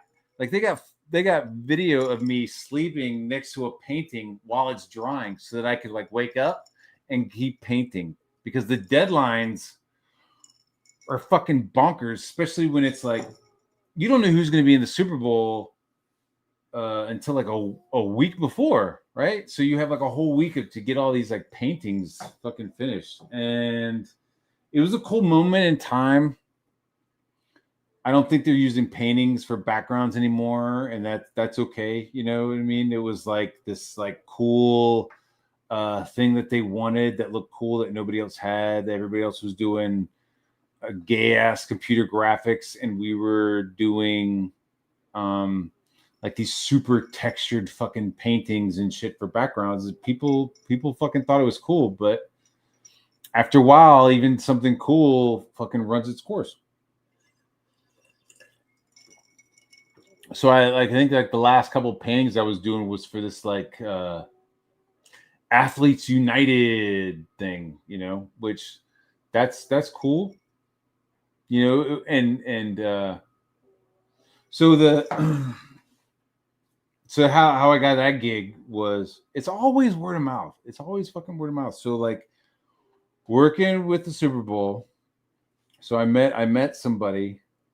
Actually, no, I'm gonna take it all the way back. So when I first got my first fucking network job, it was at ABC.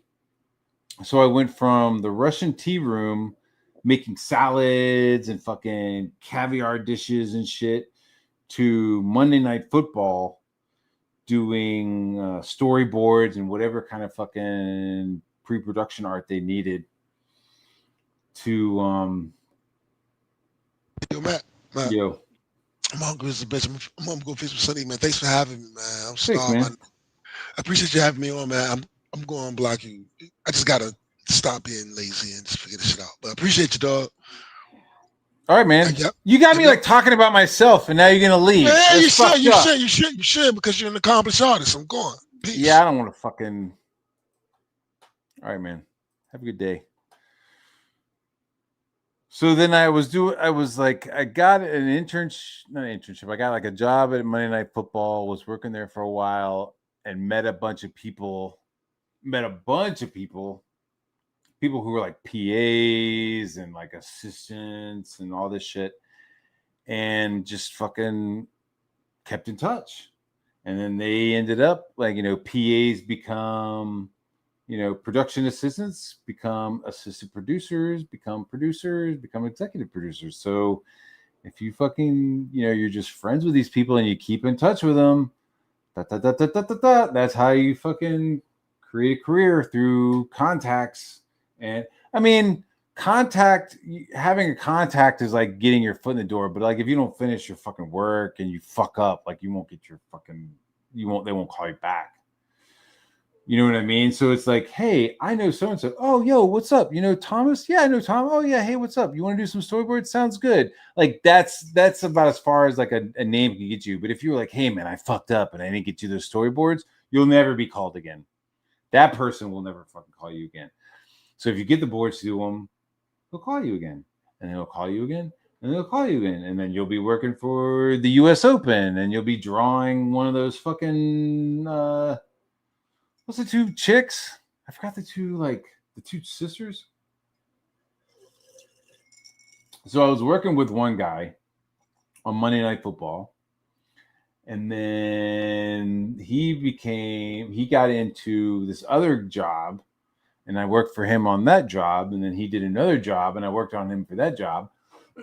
And then he got to become like the creative director of Live Golf, which I don't expect anybody in the fucking chat to know who Live Golf is, but they're like some fucking roll your eyes. There's some fucking Saudi company who like wanted to do like a PGA golf thing, and they start throwing millions of dollars at these golfers and shit. And so now Live Golf is like a real thing. And so I knew that guy, and he was like, "Hey man, do you want to do some paintings for Live Golf?" And I was like, yeah, sure. And side note, like the Live Golf gig, so I still work for Live Golf. But now I do like storyboards for them because they don't do the fucking paintings. So, which is just like the reality of shit. It's like, yeah, we're not going to do those giant paintings anymore. We have a giant LCD screen.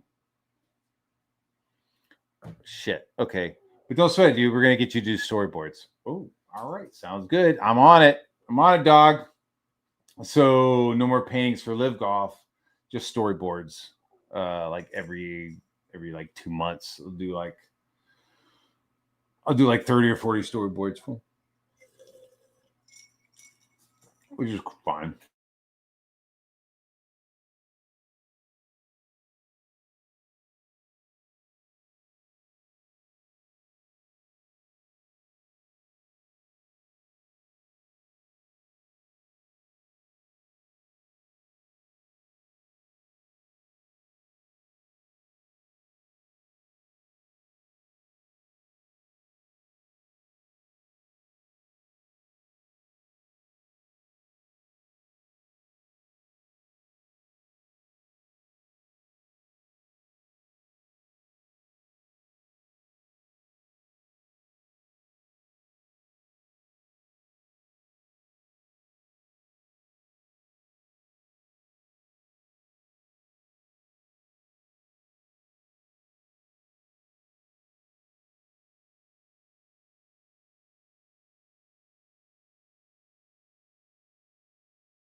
Wow, 12 of y'all stuck around. Holy cow.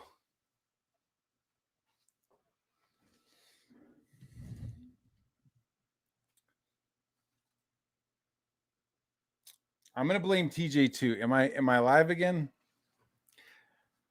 We lost power for a second. It like flickered off. And now it's back. See I need a haircut. You see my hair coming out of my hat. Can you hear me? All right, let's go. Let's look up and see what y'all were talking some shit. Yes. Venus and Serena Williams. That's who I got to draw. I don't know which one I was drawing. I think I was drawing Serena. The Oscars sucked. One big jerk fest. I agree. I heard there's going to be a new rule where everybody who's voting has to watch the movies they're voting on. Apparently, they weren't watching the movies earlier. Apparently, they were just like voting on shit, just like on a whim. Like, oh, Tom Hanks? Like, yeah, he's doing a movie? Sounds good. I'll vote for him. No, apparently they got to start watching their movies. They got to start watching their movies now.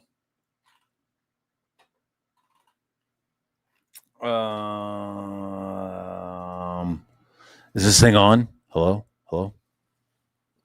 It is cold in my room. I'm going to shut this door.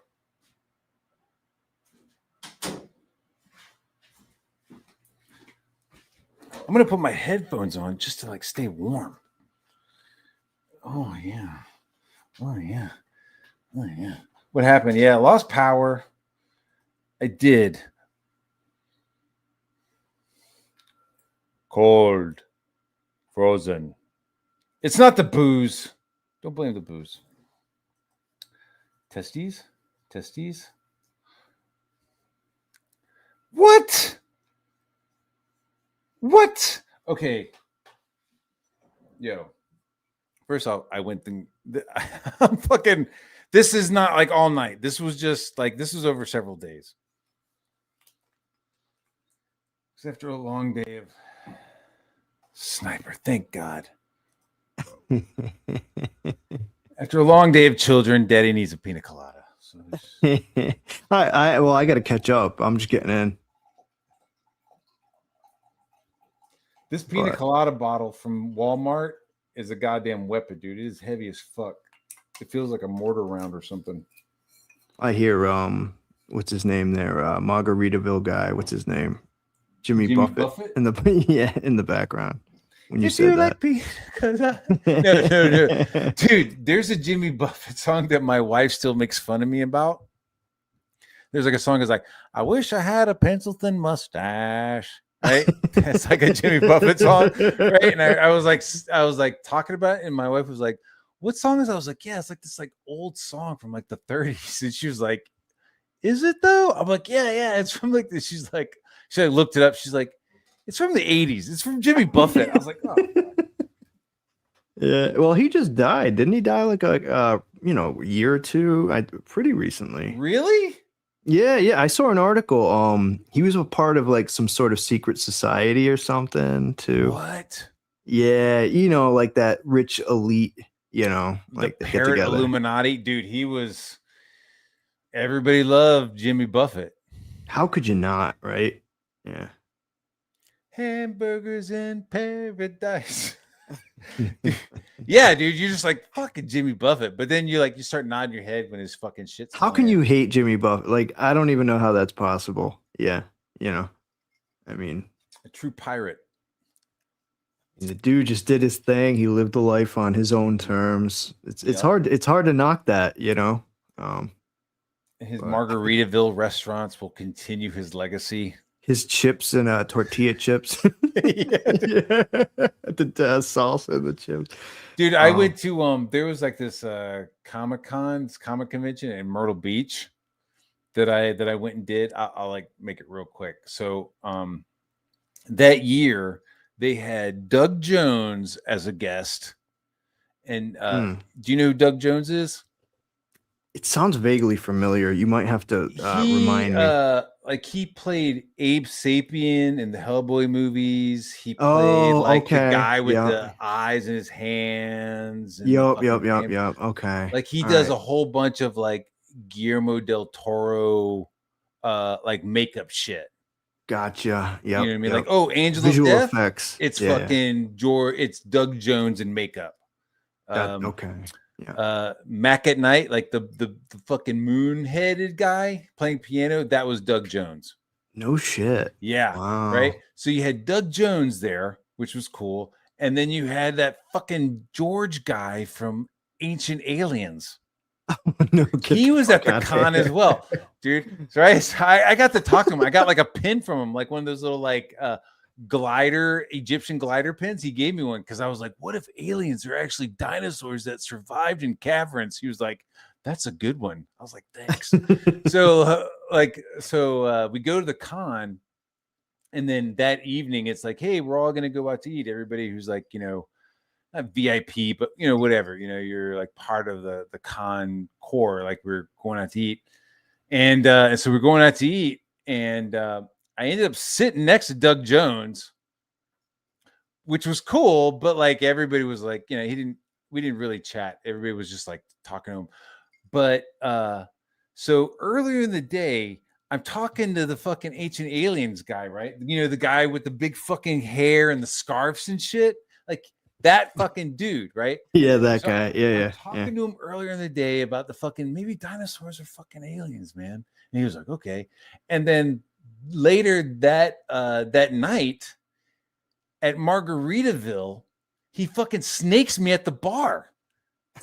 Like it's Margaritaville in Myrtle Beach, right? The bar is fucking packed, right? I can imagine, yeah. Right. Yeah. And I'm like, I got my fucking $5 in my hand. You know what I mean? I'm like, hey, bartender.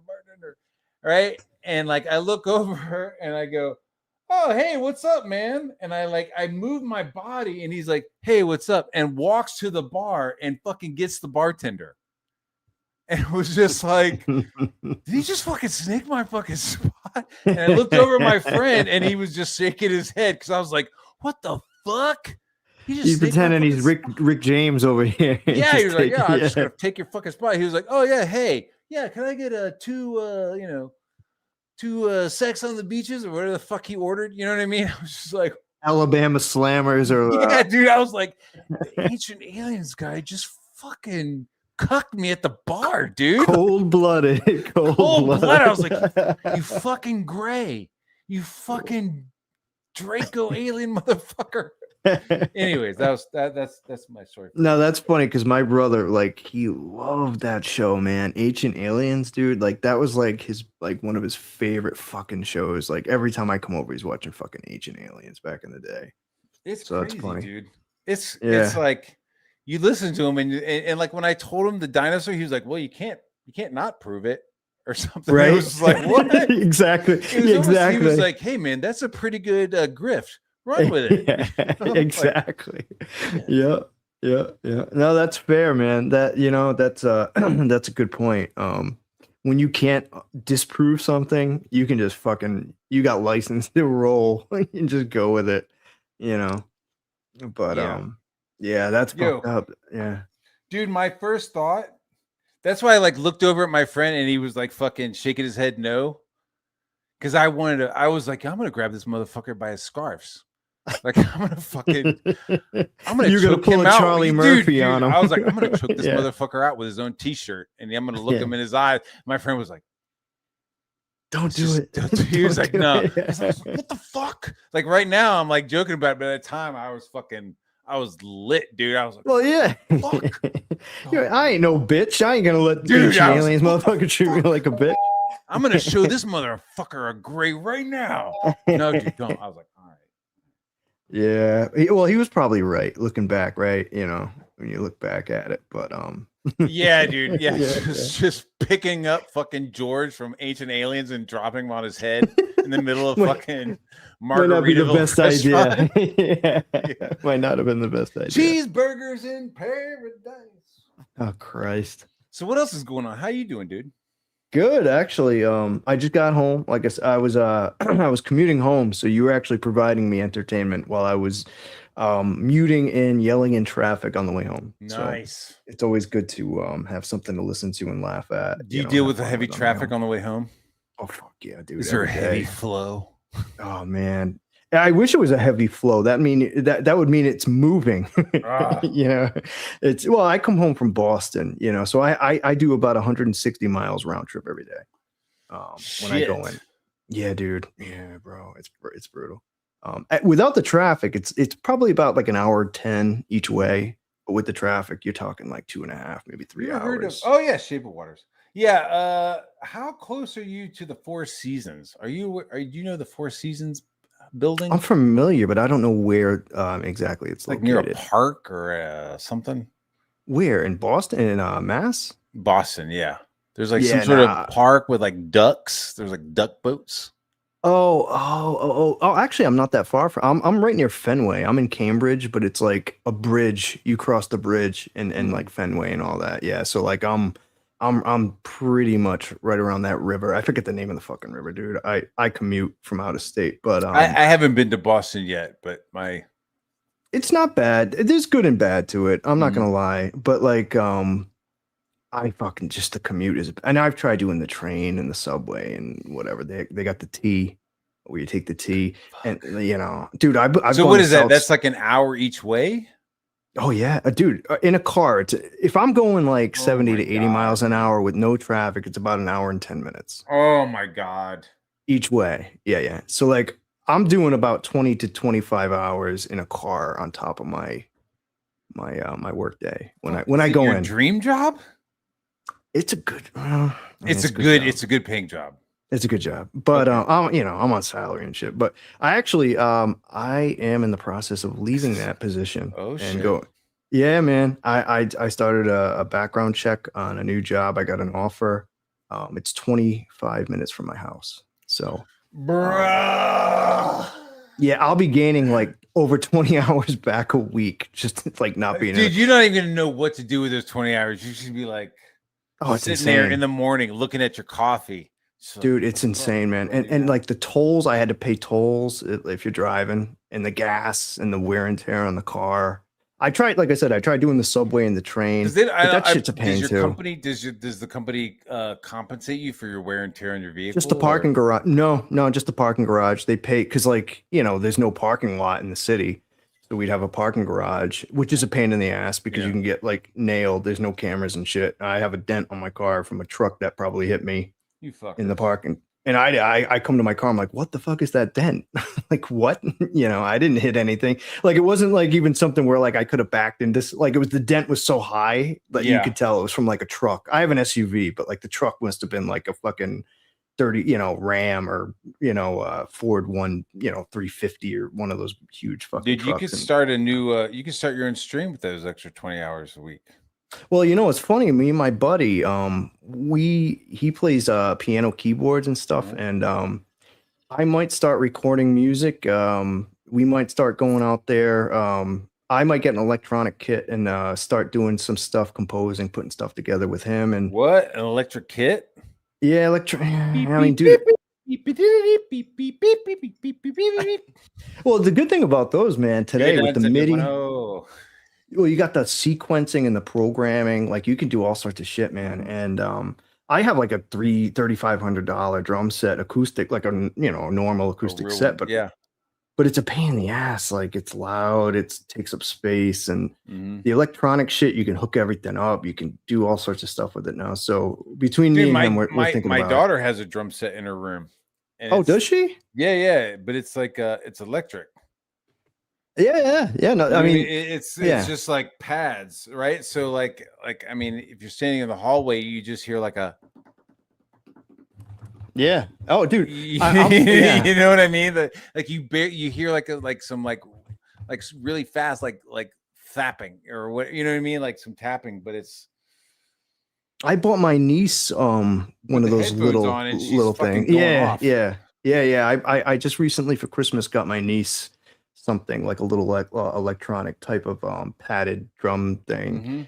Hmm. but yeah, the one I'm Yeah. looking at, like I'm looking to spend like 2-3 grand, you know. Because that's your like you have your job, not to get into it, but you have your job, but like beyond that, your love and your shit is music and being a musician, right? Yeah, man. Yeah. Yeah. And I'm talking to my friend too, and he's like I'm not trying to blow smoke. Like he's not a part of like our community or whatever you want to call it, whatever this is, but he's really, really, really good. And he's looking to start recording stuff for streamers and do because a lot of people use AI now. But Mhm. this guy was he was transcribing like the solo to Freebird when we were like 13. Oh, Like, wow. you know what I mean? Yeah, like this kid's like his father was a jazz player, like from the old days. So like he's really good. Oh And shit.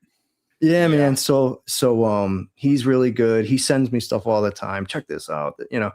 So he's looking to maybe get into like I doing have a stuff. brother who plays drums. He's like played in drums, in a couple bands and stuff. And like my parents like got him a drum instructor that came over like once a week, and that guy was a jazz drummer. I'll tell you, man, the good thing about a jazz drummer, because like He was like a legit fucking guy. You know what I mean? It was like, do you read music? yeah. You know what I mean? It was like yeah. he was fucking legit, dude. Yeah, I'll say this, man. You know, in terms of like fun, being a jazz drummer might be the more fun than a rock drummer. And I'm a huge like, dude, I play everything. I play every, you know, name prog rock, Neil Peart, Rush, fucking whatever, like, you know, Zeppelin. Would you say classic the rock and drummer all. from Rush is the greatest drummer ever? No, Oh no, shit! no. Holy shit! He's probably one of the best rock drummers ever. I'll give you that. But it's all subjective. You know what I mean? Like, yeah. I There's know something about he was no. like the fucking human metronome or something. Like he was just like fucking. But you know who he looked up to? Buddy Rich. Okay. You know what I mean? Yeah. And There's always that's the somebody thing. you're looking up to, right? That's right. And it's all just about, and that's the beauty I found being because I was a teacher. I got a music degree, humble brag, whatever. Not like it matters anymore. But you always have, it's just like an artist. That's what I noticed about guys who draw and anything, like really. It's like you all have influences. Anybody with a brain learns from other people, and we all collaborate. Right? Nobody realizes, you know, it's like saying who's the best ever. It's like, who the fuck knows, dude? Yeah, you know I what don't. mean? Yeah. But there's always like somebody that somebody else is there. Everybody is always looking at the previous, right? Yeah. Even, you know, I mean, like artists are looking at Charlie Parker, you know, or you know, musicians are looking at fucking Van Halen. You know what I mean? There's just like Eddie Van Halen or on the guitar, or Steve Vai, or fucking Jimmy Page. Like it all depends on your style, what you like, what you prefer, and same thing. I watched a video recently about Mobius. I don't know if you know who Mobius is. He's a French artist. I fucking love Mobius. Like I've been a fan of Mobius since I was a teenager from heavy metal, and then watching this video, I didn't realize that like he had influenced so many people over his life. There's like people in manga who get their fucking like influence, like Akira, the guy who did Akira was fucking influenced by Mobius. The guy who did Wind of the, what's the guy who did fucking Totoro? Studio Ghibli. That guy was inspired by fucking Mobius with his the Wind of the Narcos or whatever the fuck. I'm butchering this anime where the girl is riding on a fucking thing and she's dealing with the insects and the fucking fungus forest. You fucking nerds know what I'm talking about. I'm a nerd as well. I can't process that info right now. But apparently, like that guy called out Mobius, not like, hey, we think that he fucking loved Mobius. Like, no, he was a fan of Mobius and mentioned him. So there's just all, and so there's like, so it's like, okay, so these people were calling on Mobius. Well, there was people like Dragon Ball Z who were calling out the people who were also calling out Mobius. You know what I mean? So like Dragon Ball Z has like this like lineage to Mobius. There's a connection. Yep. Yeah, it's wild. Well, you know, and to be honest, no matter if you're into art, sports, movie making, film, whatever, I mean, you have to, like, you can't, you have to be a student of the game, right? So you have to know Yeah. what's come before you Yeah. to know where you are, what you like, and what you want to do going forward. If That's you want to how I be look at it. if you want to be a real student of whatever Right. thing you're doing, yeah, you want to be like, okay, why are we doing that? We used to say Who this in made that music up? too. You have to know the rules in order to break the rules, right? Mm-hmm. Because I get a lot of people who are like, "Well, I don't ever take lessons, and I'm self-taught." And look, that's cool, and I'm sure there's a lot of naturally talented, gifted people who do their own thing just because that's what they do. That there's nothing wrong with that, and I'll never be like, "Well, no, you have to study, or else you don't know what you're talking about." Yeah. But you know, I think having that knowledge base of what things are, it can't hurt you either. Yeah. Yeah, I totally agree. I'm sorry, the gay comment made me laugh. Yeah, I totally agree with you. It sounds gay to me, fucking Carl. Yeah. Get the basics down, and then you can like figure Well, out like it's like what. Sinatra. Like, dude, you need to take a guitar lesson, bro. Like, and I love Finn. I've tried to give him private lessons a couple times. And I'm like, dude, you need to study with somebody how to like you know, like certain people, like they need it more than others too. I think, you know. But sorry, Finn, I'm throwing him under the bus. How's Finn but, doing? I haven't seen him recently. I haven't either, really. I mean, I know he kind of took a break for a little while. I've been really busy. Like I said, I'm looking for work. I've been going through a lot of stuff. We've had huge snowstorms here, dude. We got like 3 feet of snow the other week. It's been fucking crazy where I am now. And then it went to like 60, 70 degrees, and it's all melting now. So, Dude, it's been wild. Last week it was like it felt like it was like in the 80s almost, and then today, Yeah. cold as fuck, man. We're getting a lot of the high wind. Like, I guess there was a big storm in the north, mid east, south, whatever, and then it moved toward the east coast. So we're getting a lot of rain and wind from all that, you know. But I'm just happy, dude. We got 36 inches of fucking snow, man. Bro. That's a lot of fucking Bro, dude. that's a lot. Is that fluff or is that compact? Nah, it was like that wet, fucking heavy fucking snow too. Yeah. Yeah, it was bad, man. Like, we haven't had snow like this. I think 2013 was the last time we had a blizzard. So like we're talking like 13, 14, 15 years, you know. Dude, the first winter I was in New York, we had like, I don't know, 15 blizzards or something, dude. Like it was bonkers. There was snow. Well, you get that lake effect snow too, right? Like you get that shit too. Yeah. Dude, the snow was like the snow was so piled up you couldn't see to the other street. It's like a whiteout. Like, yeah. Cars were covered.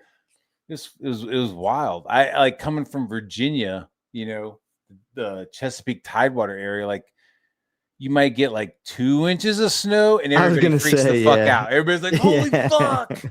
Right. So to go from that to be like, yo, I have to like, I'm trudging through like waist high fucking snow was wild.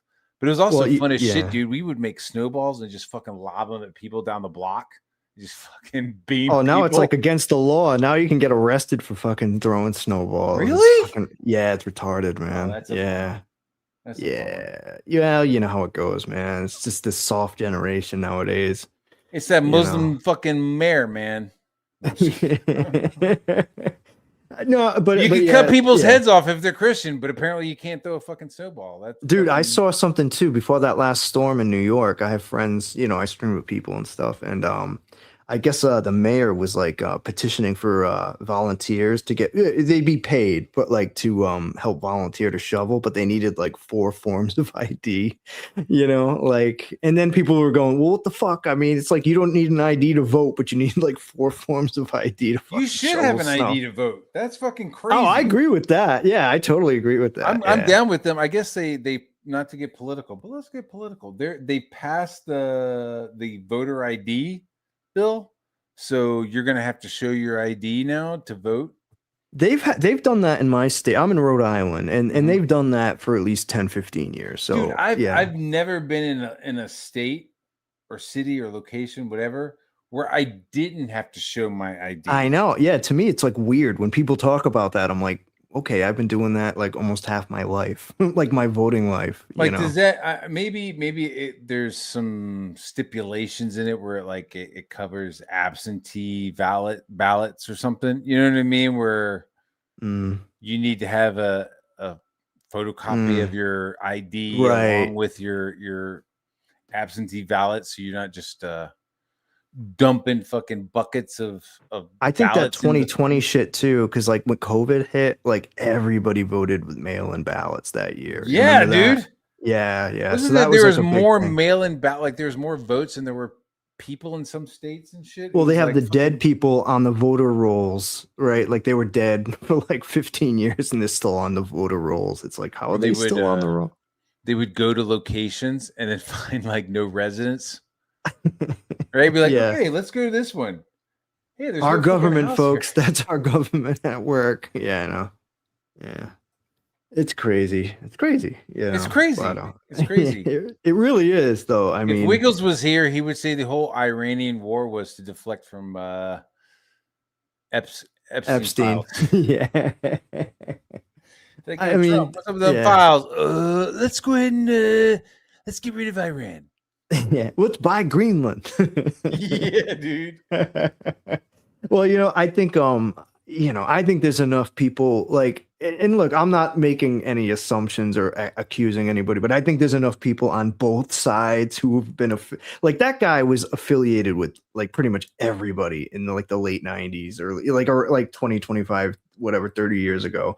So I just think there's too much rich money and rich blood where I don't think we're ever going to get to the bottom of that. It's like the JFK thing. Like, it's just going to be one of those things that's just going to float out there and people are going to just talk about it. In forever. 10 years, you'll have some kind of weird documentary on fucking History Channel with a bunch of fucking people you don't know who they are and they're talking about it and shit.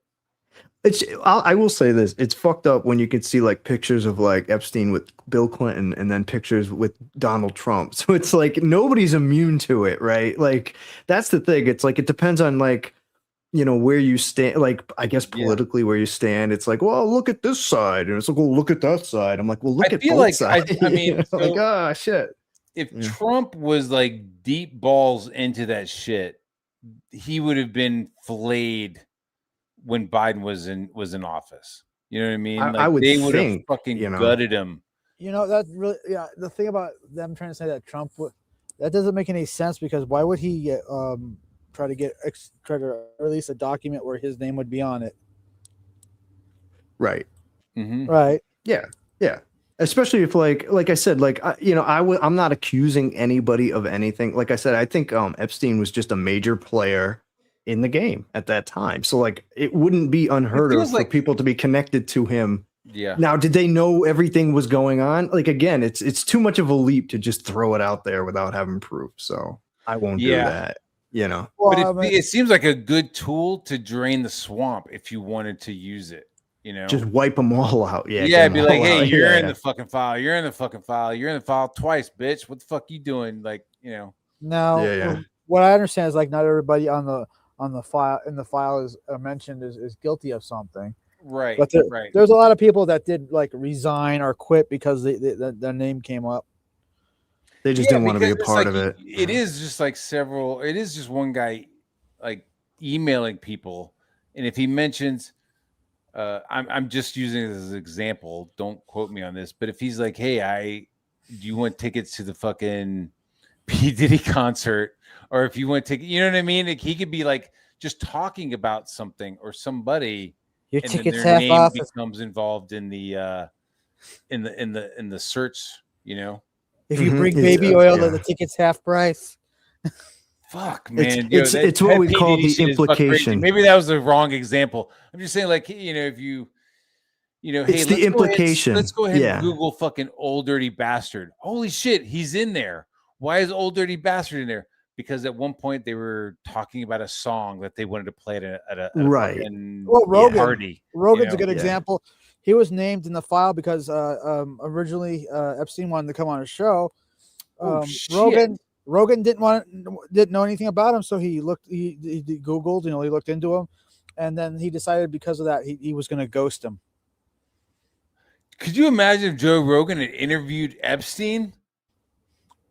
Man. Damn. It was before any of that. I guess any of that stuff was known, but Right. Yeah, because he- nobody knew who he fucking was, right? Nobody knew unless you were a fucking billionaire or yeah.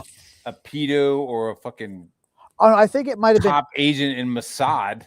You know I what I think mean? it- You I- knew who the fuck this guy was. Yeah, I think it was either when he was accused of what he did, or when he did jail time. I don't know. I really don't They know. ate human jerky. Jeez. Oh yeah, that lady, she that supermodel left that event screaming about that they're eating people, and then she disappeared. Mm. Do you think they're eating? Would they be eating jerky or just like fillet cuts of people? I don't know. Supposedly there's rumors that there was a boat party and they were eating babies or something. Fuck. I'm not thinking about babies. Let's just assume they're eating adults. Let's just talk about like they're eating adults, okay? Now, if you're eating an adult, do you want jerky dude, or do you want like a fucking the worst superhero slow possible. roasted stew? It's a bird. It's a plane. It's jerky, dude. Like any meat, want you need some moisture. Or you You want- need some moisture in that meat. Do you want dude jerky or do you want a fucking lady stew? What do you want? You want it dried or you want it a little moist? Fuck. Both little come marinate. both They're come just with a coming out dinner with, like, roll. plates of prosciutto, telling you it's a fucking lady. You're like, have some fucking Latino Brazilian It's salted lady. and You're like, cured. oh my Yeah. god, this is so good. And they're just feeding you fucking prosciutto ham. You're like, oh, Hey, this one tastes familiar. Who do I know? Oh, I that feel so reminds me of horrible eating this bacon. that reminds me about Game of Thrones with Arya, right? With the pie, or what was it? The Where phrase. are my sons? Where are my Yeah, sons? yeah. They're here, Oh, sir. they're right there, sir. It's right in front of you. They're here, sir. And yeah, he like lifts it up and there's like a fucking thumb or something. Oh Yeah. my god. Yeah. Oh, like Cartman. You enjoying the chili? I don't. Yeah. He, Oh, oh, your tears. I lick your fucking tears. Yeah. I don't think so. I don't think I could rock and roll that, dude. I don't know. Like if I was in like the Andes, I think I'd probably fucking make a break for it as soon as I could, rather than be like, let's hang out, and then I'll eat somebody's ass and then fucking be rescued. I don't know, man. It's like that that book that became a movie, Alive. Remember? Yeah, like that's what I'm talking about. Yeah. The soccer player, the soccer Yeah. team and shit. They where fucking hung out crashed. for a while. They were like hanging out for like 14, 15 days, dude. Right, and then like, they started dropping expecting- off. Yeah, and they they're got like hungry. expecting to be rescued, and then we're like, "Yo, we're not being rescued." They start eating fucking. They start They're eating dead people. teammates. Yeah, they're Yeah. dead teammates. Yeah. That was wild, dude. I read that shit like I think I was in like 6th grade reading. Yes. about that. Yeah. I read it in 9th grade and was like, "What the fuck? These I guys only- are I talking only- about eating testicles. Like that's not in the movie." I only heard about the movie. I never read the book or anything. The Yeah, it book was goes based off way the in book. deep. Yeah. book goes because it's like the testimony of these dudes like admitting all the shit they did. It is. It reminds me of Yellow Jackets, like that show Yellow Jackets in a way, right? I don't know if you guys have watched that I show with haven't the seen chicks. that. What is that like? Fucking Alive, but with girls. Yeah. It's like a high school. All right. So I think the girls are from like the 90s. So it takes place where they're like a high school girls soccer team. They're on their way to a tournament and the plane crashes like out in like fucking Easter Buttfuck, some island or whatever. But it gets like mystical, magical at some point, but they end up becoming like cannibals and shit. So it did remind me of Alive. It was sounds like okay. a fucking Lord of the Flies. Yeah, a They- little bit. Yeah. You know what? That's a good point. It's like a cross between Alive little and fat Lord kid, of the they like Flies. throw a rock on his head. Like, Yeah. kill the fat It was good for the first season. Well, you know what it is? They get rescued eventually. Uh-huh. So like the first season's like they keep flashing back to like when they were kids on the island and then like as they were adults and like how they're trying to carry on with their lives and shit. So, So they like, kind of dealing flash with back it. and forth. It Plot was good for the twist. first 2 seasons. After the Plot first twist second there season. from Iran. Yeah, it got a little too out there. I kind of dipped out, I think, at season 3, but the first 2 seasons weren't too bad. Season it wasn't too 3? feminist. Holy shit. Yeah, man, they've been going since I think 2022. I Feels like think. it would be like a season. You know what I mean? Well, well, that was part of the problem. Like they dragged it out. The flashbacks going between the new and the old, it just kind of got. How do they keep it going for 3 seasons? You'd think it'd fizzle out after 1. Yeah, well, that was the thing. It's like anything now. They try to draw it out too long. Christina Ricci was in that. I don't know if you guys remember that, but Christina Ricci with that fucking forehead. Wednesday. The original, well, actually not the original one, like the second Wednesday. Yeah, the second Wednesday. But when I'm like, Christina Ricci's got a fucking forehead, and then I see Vicky's, I'm like, that bitch. I'm not touching that. The one you don't have to. You don't have to touch it. I wouldn't. It's probably got lotion and shit, weird stuff on it. Don't touch it. But yeah, I'm just like, Christina Ricci's got a fucking. She's got a forehead like a fucking Berlin Wall, and then you got fucking Vicky, which is just like. I don't know, dude. Oh boy, yeah, I heard about Wall of Damascus or something. It's just fucking. Well, speaking of Vicky, I heard about Ethan Ralph getting arrested. Did you guys hear about that? No, I did. What did he get arrested for?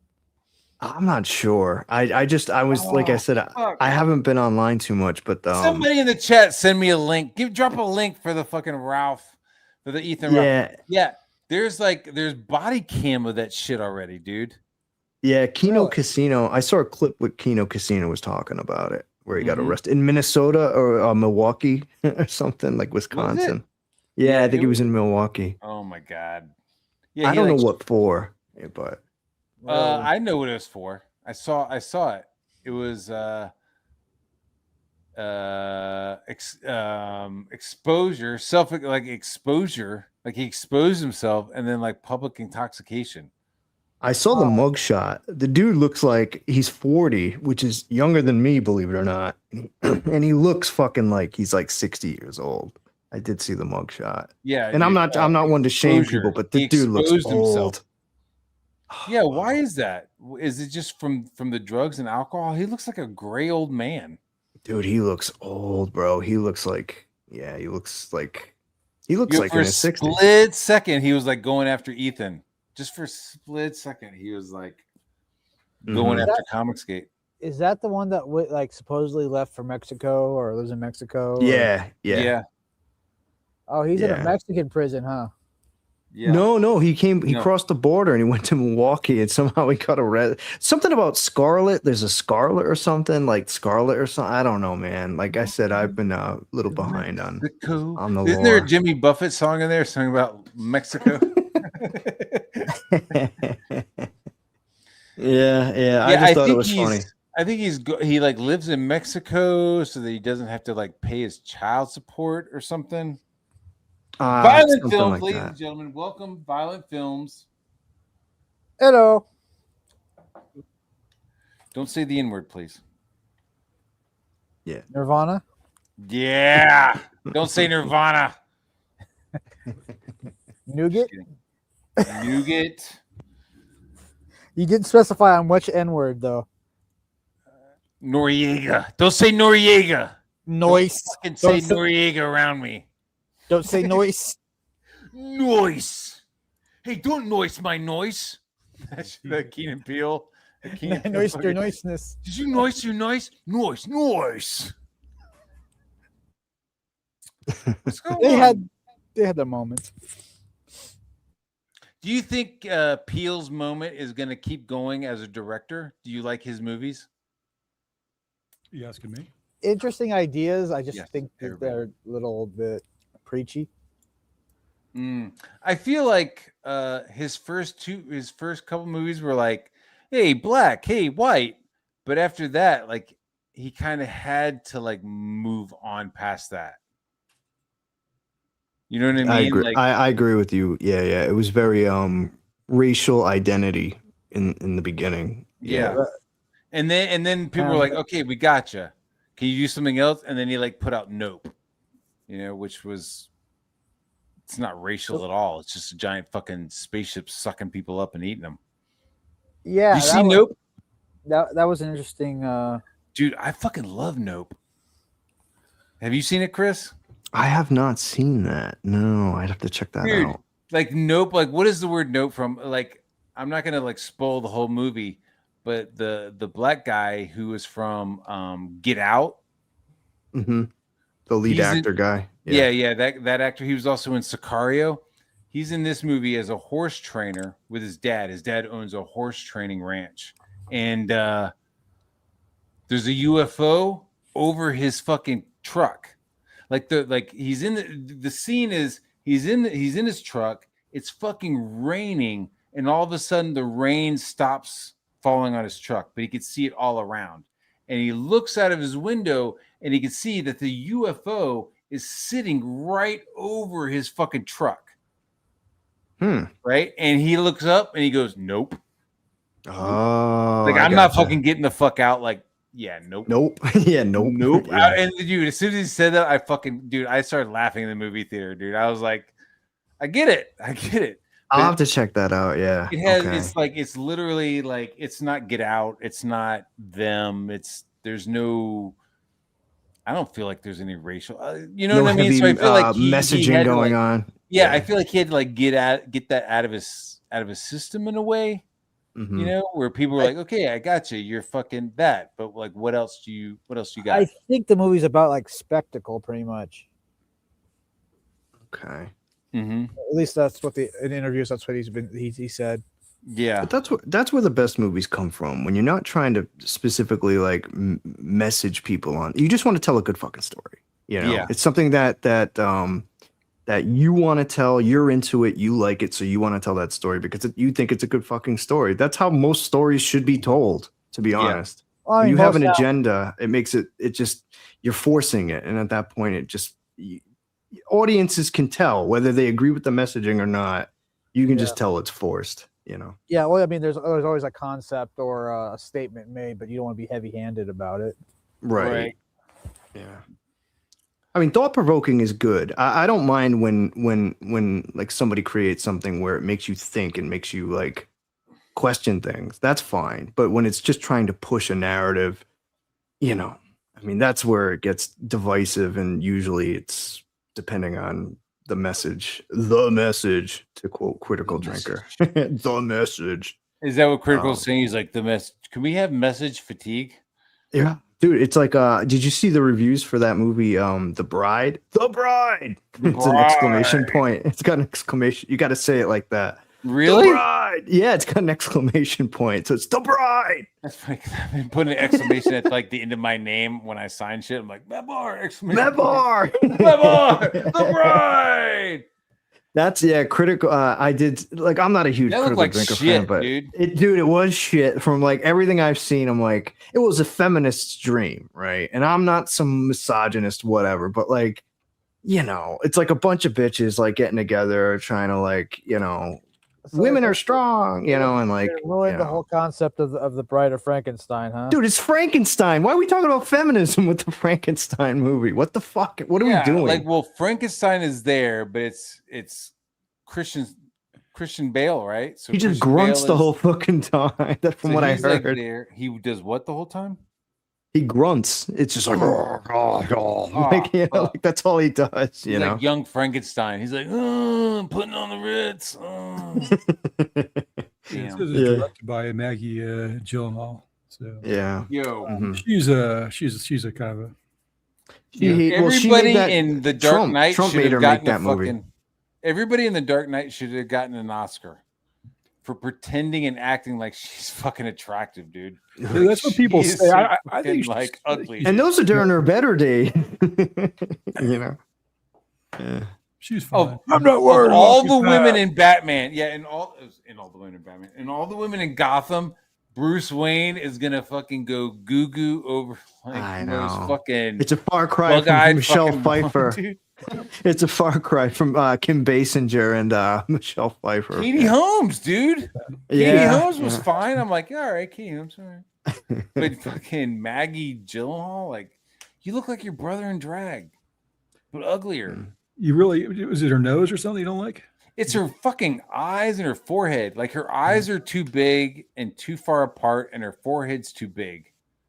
Like, dude, if you want to get into like golden ratio of beauty, I will. So you think that Scarlett Johansson's like the hottest chick? Do I think who? Scarlett Johansson? No. All right. No. People are like go crazy over her. No. I don't think she's that hot, but no. She's I cute. think she's got a bit of a forehead, and I think she's got a little. I think she's maybe got like 4 or 5% bulging eye. Nice rack. Body, dude. Body 10, face 9, 8, maybe. What do they call Actually, that? she's got a kind of a baby face. We'll drop that shit down to 6, dude. I'm like, I don't know, man. I guess I'm more of like a. I think there's a lot of guys like to see a chick beat them up or something. Is that what it is? Or Nah, maybe. Yeah, I don't see. I don't like that. She's always the alpha male in the movie. I'm not turned on by somebody fucking punching me in the nuts. I don't know. I never understood the appeal of those Marvel movies at all. We won't judge you, Matt. We won't judge you. Thanks. What? You don't like to get punched in the nuts by a chick? Yeah, sorry, guys. Come on, man. It's awesome. Dude, you gotta try it. I mean, was she believable as Black Widow? I mean, as believable as reading the comic book. It was fine, but I don't know. She's not a 10 in my book. Well, she's always kind of supposed to be like the hottest chick in Hollywood. There's always what's the chick? The chick from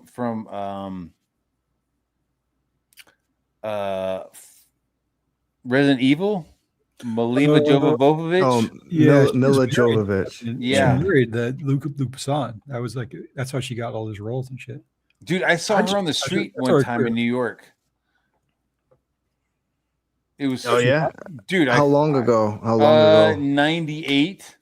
Okay. This was like maybe like pre Resident Evil. Yeah.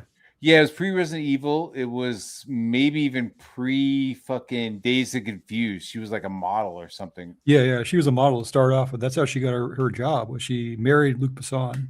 Then she did Fifth Element. And then she started doing all other shit. That was the mid-90s. Yeah. She was so hot in Fifth Element, man. Fifth Element. Dude, she was walking, and the only reason why I remember it was because she was like walking down the street in like a fucking baby doll dress, wearing high heels with like little frilly socks. And that just like, I mean, it just fucking stuck out. You know what I mean? You're walking down Manhattan and suddenly you fucking see this person. You're like, what the fuck?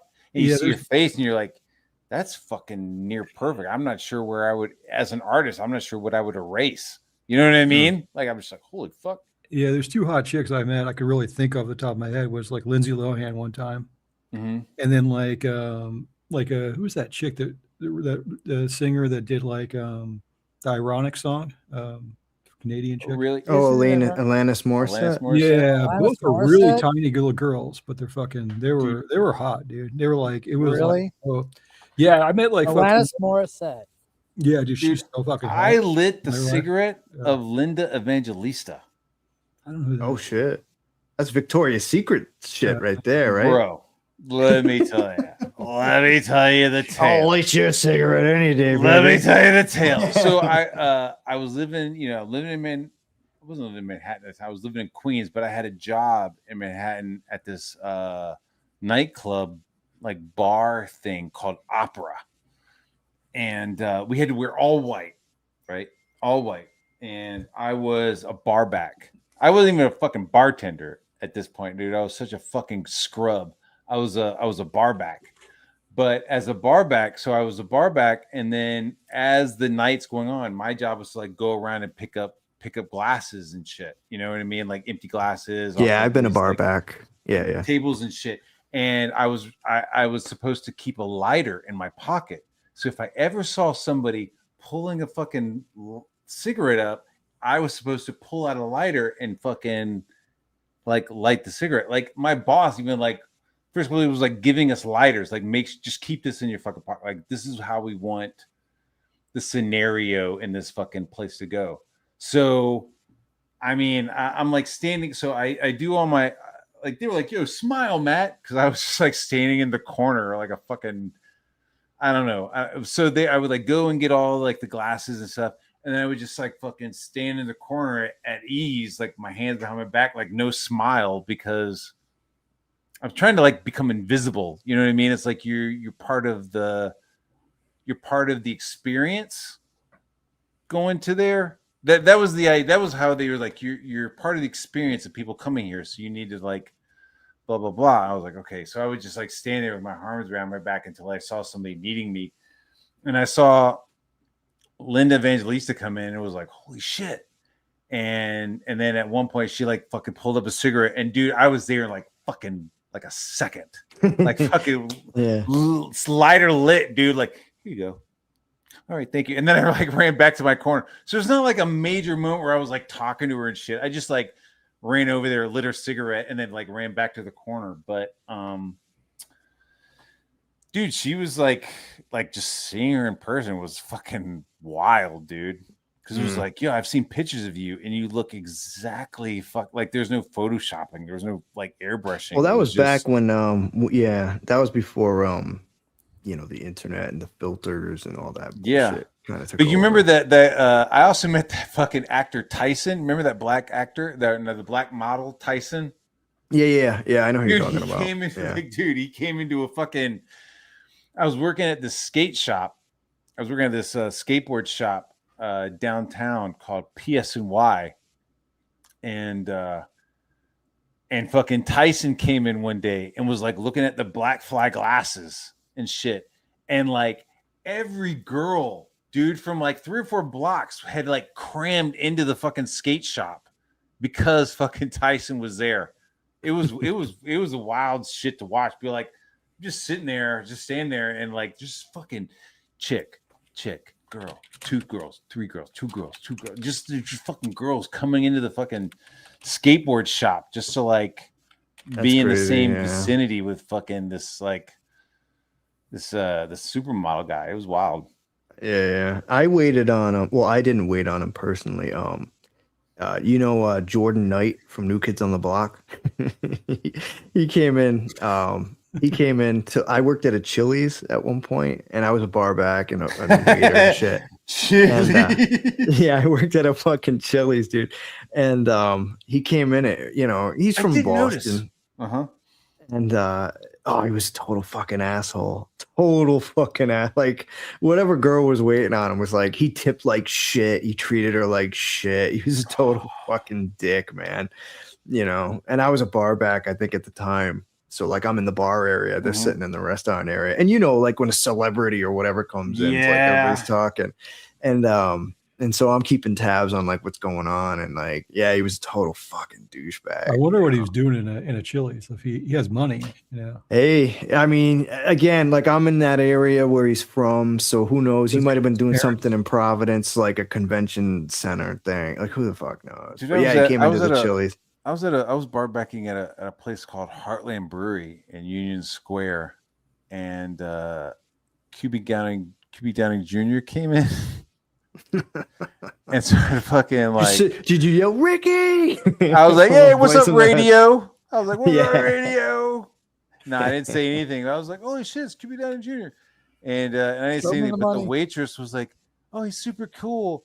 And like they went and like hung out. And like fucking and the next day she came back and was like, yeah, he fucked me. Oh wow. Oh shit.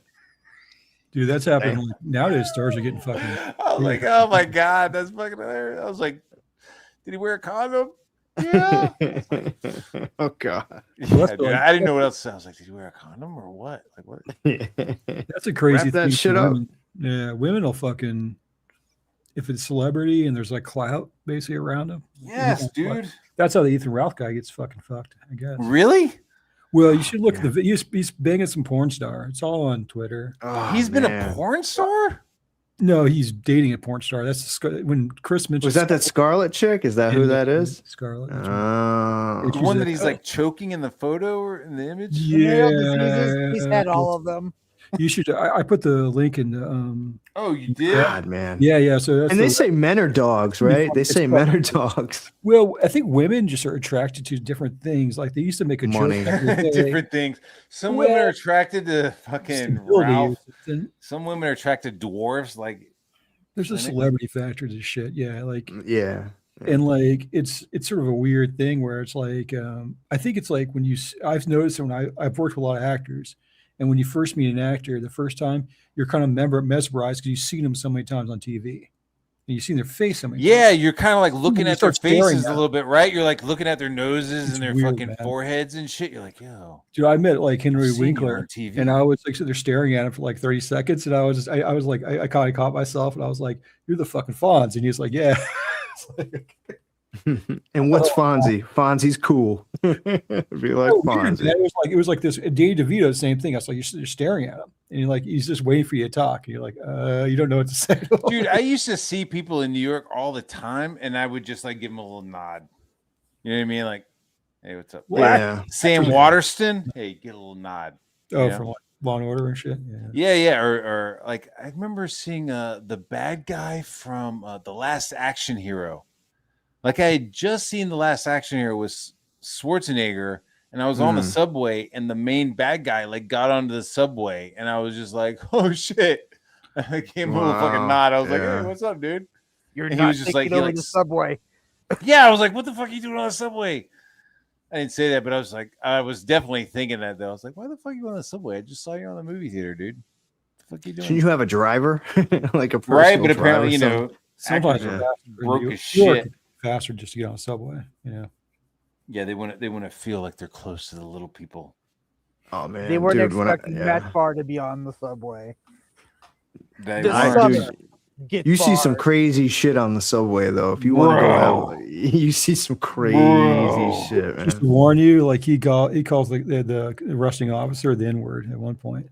But I think this is like after he was arrested. This is after the arrest part. Yeah, this is. But the original arrest, he calls the guy N-word, and they're like, "Whoa!" Like all the cops are like, "Whoa!" Like what? They all He just says it once or a couple times. just once, but he's drunk. He's real drunk. Rookie. And then he gets into like the little they take him into like airport police department or whatever station. It's pretty funny. I mean, it's like I've been drunk off my ass. I've never been arrested, but I've been drunk off my ass, and I've talked to people, and I'm like, yeah, it's like you get older and you think you're like, man, I was super fucking drunk. It didn't make any sense, and you kind of look, you're like, yeah, I probably didn't make any sense what I was saying. But why he got arrested for indecent exposure? Right? That was one of the charges. They say I don't know what he was in a restaurant or bar and that's where the complaint happened. But there's nothing like that. There's no video of that. Yeah, no video of that. But it's like I've been like at a hotel at an airport. I've been nice and buzzed. You know what I mean? But I've never been like, let me pull out my ding dong. I don't know. Yeah, I mean, indecent exposure could be a lot of things, so it's like hard to. Can it be a lot of things? Holy shit, he does look like an old man. Dude, he looks old as How many things can indecent exposure really be? for a dude. Yeah, for a dude. Yeah. For I'm indecent thinking exposure, one, maybe two smaller things. I don't know. I couldn't tell you. I don't know. Motherfucker's exposing his elbow. It's something to do with his pants being down. You would think. Maybe, yeah. You could maybe show your butt or something too. Yeah. Assault with a dead weapon. I don't have any weapons. I don't have any weapons. Like, Dude, if a cop says, "Do you have any weapons?" you say, "I am the weapon, sir." dude, he's 40 years old, man. Shut the front door. Really? That's a 40-year-old man right there. He looks like a homeless guy. I'm sorry, officer. The videos where he's arguing with the girlfriend is pretty fucking hilarious too. Dude, I feel like he's like 60. He looks like 60 years old. Yeah, he does. Like an addiction is. Dude, I'm almost 5 years older than this guy, and I look nothing like that. Like I look like my picture on the screen. Yeah, that's what I'm You don't saying, have dude. I'm gonna turn 50 next month, dude, and I'm like, holy fuck, bro, you have more gray hair than me. Like, you're Some people go gray real young. physically. I go fucked, gray. though. Yeah, I'm going gray, but like I don't look like that, man. That guy looks fucking like he could be my father. You know what I mean? It's like mashed looks like an potatoes old in a man fucking Ziploc bag, dude. You just fucking. He looks like an Mashed old man that just potatoes came in a back from Ziploc bag. a fishing trip. Had a little bit too much to drink. Yeah, I mean, I knew a guy when I was young that like it was a guy in the neighborhood that they did a bunch of speed and shit, and we saw him like when he was like maybe in his late 20s, maybe mid. Bro, that's drugs. And That's straight up drugs. He looked like he was 100 years old. He was totally fucked. That's straight up drug abuse right there. Yeah. I think that's his problem. That's the only way you could look that like alcoholism, maybe cocaine. You know, Can I be Dude. Can I be honest? I'm more interested in that wall of shivs and makeshift weapons on the other side. Like when they pan across, there's like a whole like wall of like makeshift knives and shit. There it is. See it? Yeah. Behind the guy's like, what is that? They Move the get fucking that. fanny pack. What is all those weapons and shit? Those are all stuff that the airport police has taken from people's bags. They've seen it all. Yeah, Yeah, I want to it know all. like what not to Well, bring. fly with Okay, that. machetes, ice Yeah, they picks. try to fly with that shit. I guarantee it. Dude, Wow, so a dude. porn star just like hates herself so much that she's just like, just fuck me, old man. You. I think fucking- she's been trying to get like her career going. I kind of like watched a few episodes where he was on just out of curiosity, and it's really, Jesus. yeah, Look at his gut. Fuck. yeah. Well, first she needs call to him sink the guy. low, and then marry that guy. Yeah, I think I've started to see some of this where he like gets onto the floor and shit. Puma. Yeah, he's not doing too well. He's out though. He's out of jail though, right? Yeah, they released him that day. They didn't charge him, I don't think, or they. Mm. I don't know. Maybe they there was no bail, but I don't know anything more about it. They just. I guess you would need some like evidence, right? I mean, it's like, hey, you exposed yourself. Really? Do you have any evidence? Dude, it's the airport. Receipts? Dude. There's 1,000 cameras everywhere. You never do anything in the airport on federal property. You'll get fucked.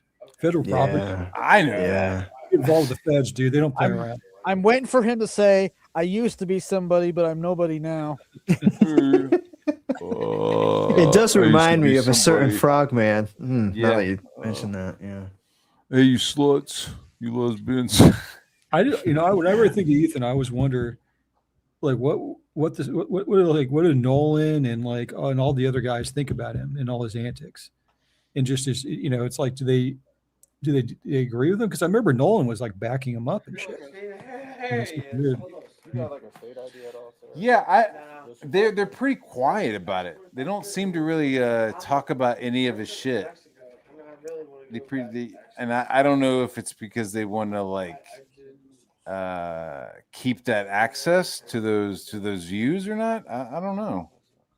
Yeah, well, he holds the metaphorical gun to people's head. If you know anything about that guy, I mean, it's the implication. Again, it's like, I could ruin you. Look what the guy's done for years with creators and stuff. So it's always kind of hanging over people's head, and he still has a big enough following where he can get away with it.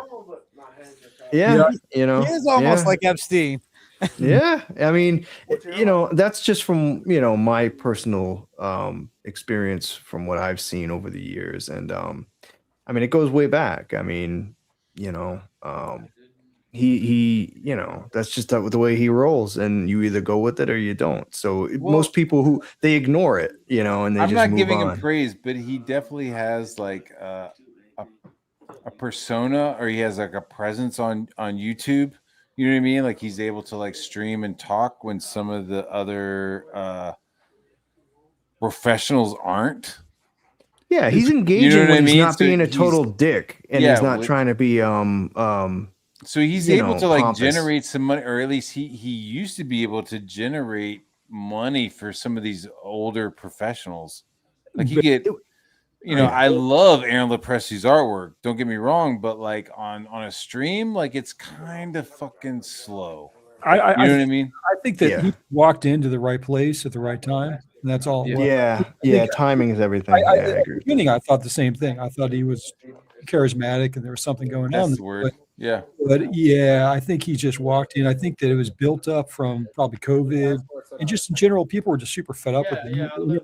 It was like, the whole Gamersgate thing had happened, so it already generated a whole like audience of people that come on YouTube that were looking for all this stuff. It's the same thing with like Tim Pool. Like Tim Pool, I don't know how anybody watches that shit or anything. Yeah. I think he was hot for a second, and then he just sort of has hanger-ons, and I think he has the same thing. Some people are just bored and.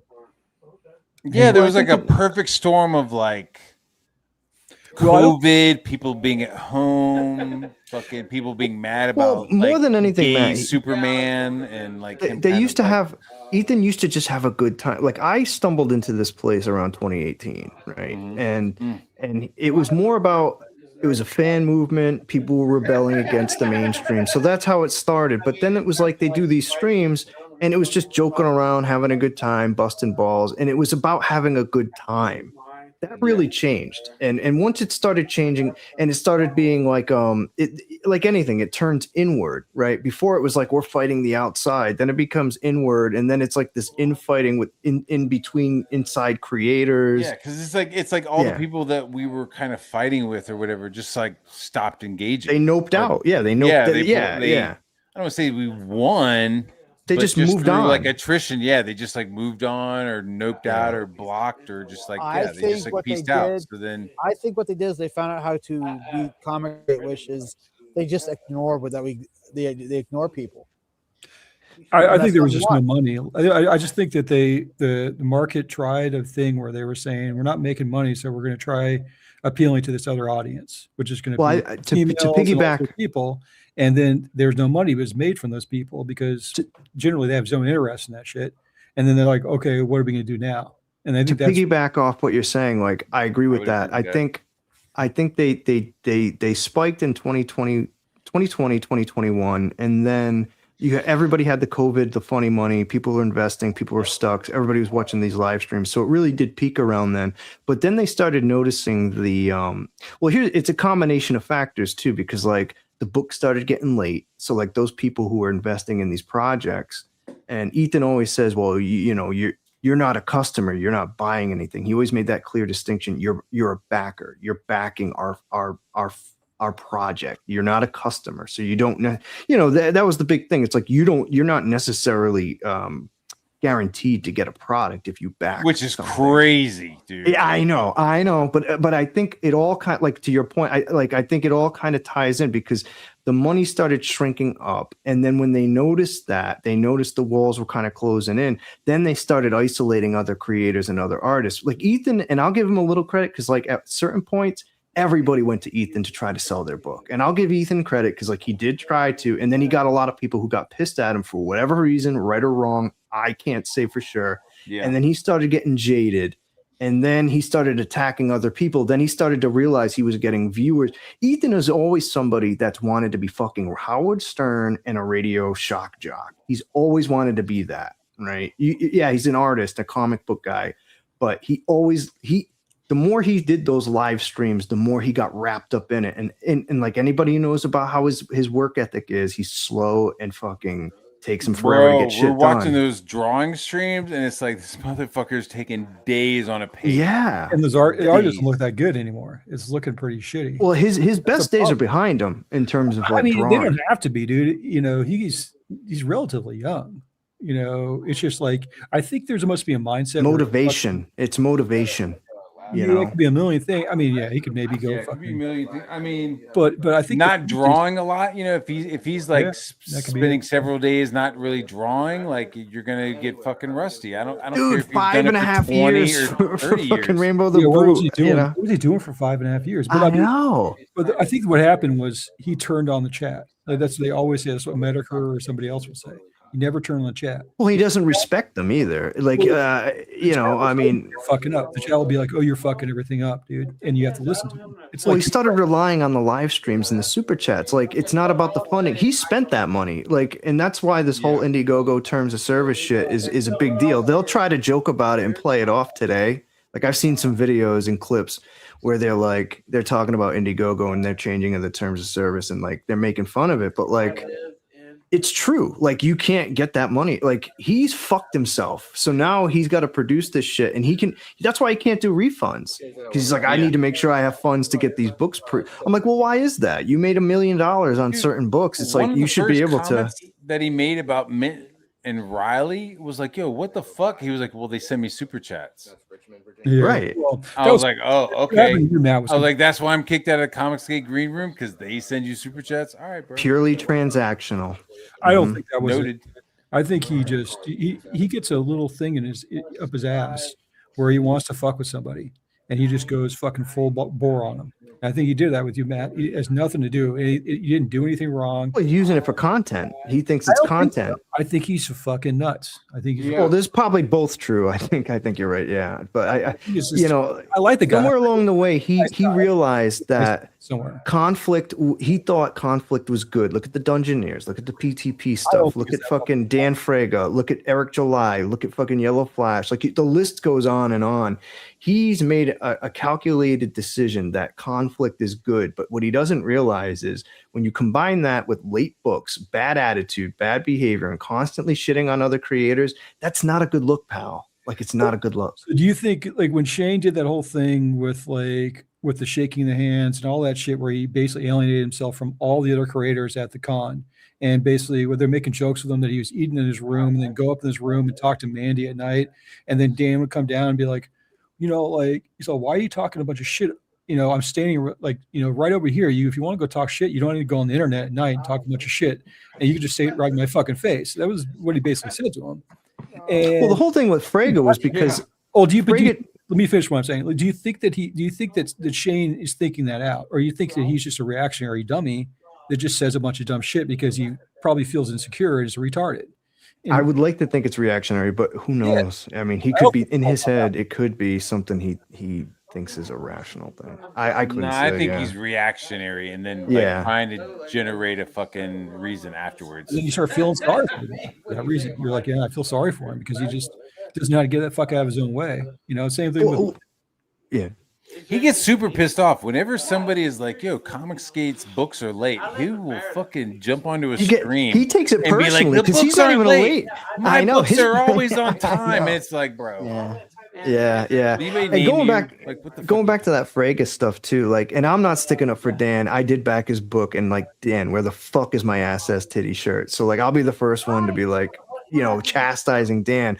But all Dan Fraga said on one stream was the bad behavior, because he was talking about Rainey and the Dungeoneer shit, and he's like, and he was just making a comment I don't like the behavior where these creators are shitting on other creators. I can't disagree with what Dan was saying, but Ethan grabbed a hold of it, Shane grabbed a hold of it, John grabbed a hold of it, and then the next thing you know, it was campaign canceled Dan Fraga. Now keep in mind, Dan was friends with Ethan for 30 years. And then he baited him onto his fucking his live stream just to make money off super chats, fucking leading him to a moth to a flame. That's what Dan said to him. Dan said to him, he's like, dude, I know your son. I have pictures, drawings of your son. Your son drew for me. We've known each other forever. He said that a million times. It didn't matter to him. You fuck with those three guys, you're fucked in that little world because they're so. I mean, I don't blame them to a certain degree. I understand, John's point of view that, they're basically helping you fund shit. You should be fucking a little bit appreciative. But then again, you can't be that insecure, dude. You kind of have to just, it's like you can't turn on the chat, dude. That doesn't mean you can sacrifice being a basic human being with respect and feelings for your fellow. You can't just be a total dipshit, asshole either. You know what I mean? Sometimes when people are saying something, they might be right. You might be the problem. You have to. There's always a way to deliver some information or an opinion. There's a good way and a bad way to do it. And with Ethan, he and we've seen this with him. He'll play DMs and show emails, and I recorded this phone call. There's just the bottom. There is no bottom to the way. Dude. It's wild, dude. He'll show DMs and be like, yeah, this is here. Look here where I said, sounds good. This will be awesome. But really, I was thinking, what the fuck is wrong with this? Exactly. Really? I think he thinks that he's going to be able to get back with the Kiwi Farms crowd by doing this shit. And they've already rid him off. That's what I think he thinks. I think he thinks that he's going to he tries to snuggle up to Pot Awful and his people. Pot Awful is kind of it's Pot Awful whooped his ass. That's not kind of guy. You just never. You can't. He's not gonna buy that shit. You just those bridges have been burned. He's been around. Pot Awful's been around for a while, and he just doesn't. He kind of it doesn't matter what the fuck you say to him. He's already done the research. He knows exactly who you are. He's just asking questions. He already knows the answers. Like a lawyer, he already knows the answers. Right. He's gonna fuck with you, and he's just so he goes in their arm, just ready to pound your ass, and. Yeah, he's waiting for you to walk into the trap. Content. I am your content, you bug-eyed bastard. I mean, it's like, yeah, I mean, there's trolls. I mean, they're fucking trolls. It's like right when somebody starts trolling you, you kind of just like either you feed them or what. I mean, if you're smart enough and you know who they are, you can kind of go at them. But it's very really performative. It's like not really genuine or real. It's just like very it's like fake. It's like I find that so uninteresting. Yeah. I don't care about your fake. To me, the whole kayfabe thing is for is gay. Yeah. Yeah, no, I agree with you. I was on a stream with Ethan, and I'm gonna be honest, like I used to be a pretty big backer of his and shit. And like I talked to him on a live stream, and within 10 seconds, I'm like, this guy's pissing on my leg and telling me it's raining. Like this guy's fake, he's phony. He performs for the lights, camera, action. I was streaming, you're like, you fucking inward. Yeah, dude, that's where you gave me the term. Like that's where it came from. The original, the hard R, dude. Yeah, hard R. Dude, I don't say that word either. Like, that just, it happened because like he was acting like one. So like you got to treat him like one. It's a state of being. I don't look at it like a racial term. I think a lot of people might not make that distinction, but it's like, dude, called him a cunt. Well, I called him a lot of names on that stream because it's like, dude, when you're trying like, and here's the thing, like when you go on with somebody, especially somebody like you've backed or somebody you somewhat respect or like enough where you'll support them, and they're immediately like phony and they're acting fake and like you can send. It's like, dude, if you're in real life talking to somebody to your face, right? And you can tell immediately they're fake and phony. Like, are you going to act like you're going to change the way you behave? Because I don't know if you got balls and respect for yourself, you are. And, with him, I was like, this guy's fake. He's phony. He's performing for the cameras. I'm not going to be a part of his fucking bullshit. I'm not going to be like kissing your ring, bitch. Like, it's ding, ding, game on. And at that point, I mean, from there, he blocked me, he banned me. Like I haven't, he runs like from me, he'll talk shit about me occasionally. I'm no big dude. I'm just some dude from the chat. But, there's certain people who sticks in his crawl. And I'm one of those people. Dude. To this day. Ditto, dude. He'll like you, me, Matt, Raptor, Pan. Yeah, dude. That was crazy hearing fucking Pan talk about his relationship with these guys because Pan was really there. But I was gonna say you should watch the beginning of fucking like Fargo when he misses him when he goes up to the guy in Fargo, where he goes up to like William H. Macy, and the guy goes, I'm not going to pay for the clear coat. That's kind of like almost you and talking to like Ethan. It's like, I didn't pay for this I'm not going to pay for this clear coat. I'm not going to pay for this shit. It's like the guy just blatantly lied to your face and he's just not reacting. Like you got him down, he's lying, but he just won't react to it. He's just that much. He has no reputation. He has no fucking. But you need that clear coat. How the fuck did we get there? Right. Yeah, but you gotta have that clear coat, You gotta have that. It's ducker. It's kind of funny looking, dude. Great scenes like that, yeah. But I mean, it's like that, and going back to what you're talking about, it's like the whole thing with the Dungeoneer. It's just like, why would you give it? Why would you turn on these people? Right. Like, you gain nothing from it. It's like, well, he was jealous. All right. So he was jealous. Like that was part of it. He felt like something was going on in Tampa, and he wasn't a part of it. So in order to be a part of it, he tried to make a thing about it. Originally, I think it was supposed to just be a joke, but then it spun out of fucking control. Then they had the Dungeoneer files and all this other bullshit, and it just ran amok. And it ended up, Kelsey ended up leaving the movement. Fucking, like people got accused of shit. Well, the two people were there, and I wasn't part of Comics Theater ever, but I wasn't even watching the shit back then. But the two people there were Mandy and Shane. Well, the only two people that could be influencing John and fucking Ethan. Well, Cecil's the one who got no shit for it, and he was the one who put that whole thing together. Yes, he was the one who was like, "Yo, let's go over to the dungeon." But and everybody was like, "No," at first, and he was like, "No, let's go." And it's like somehow Cecil just skated through it. Mandy and Shane didn't go because they stayed over at Mandy's place that she rented, and and did whatever they did. Yeah, the story is that she blew him in the hot tub. I'm not gonna say, but that's the story. I mean, I'm just saying, like, the hearsay is that she blew him in the hot. Well, they did do a hot tub stream. Yeah, I do remember that. Yeah. I mean, it was like the story is that he he passed out and woke up to her blowing him and her husband taking photos.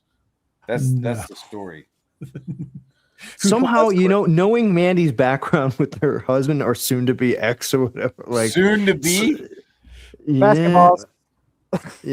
Well, that's why her books aren't coming out, right? Because she, it's like the Cecil effect when you're going through a divorce. How would you guys even know this information about Mandy? Is it like, is it just somebody who's been? No, well, the dude. No, it's all been like piecemeal. Like people knew who Mandy's husband was. A guy named Matt Hamby, and then people knew that she got their posts, and then she saw Matt Hamby posting with this black tranny and with facial like tattoos all over its body. This black tranny looks like it has tattoos all over its face. This tranny looks like the fucking she-male gremlin from Gremlins 2. It makes Mandy look good.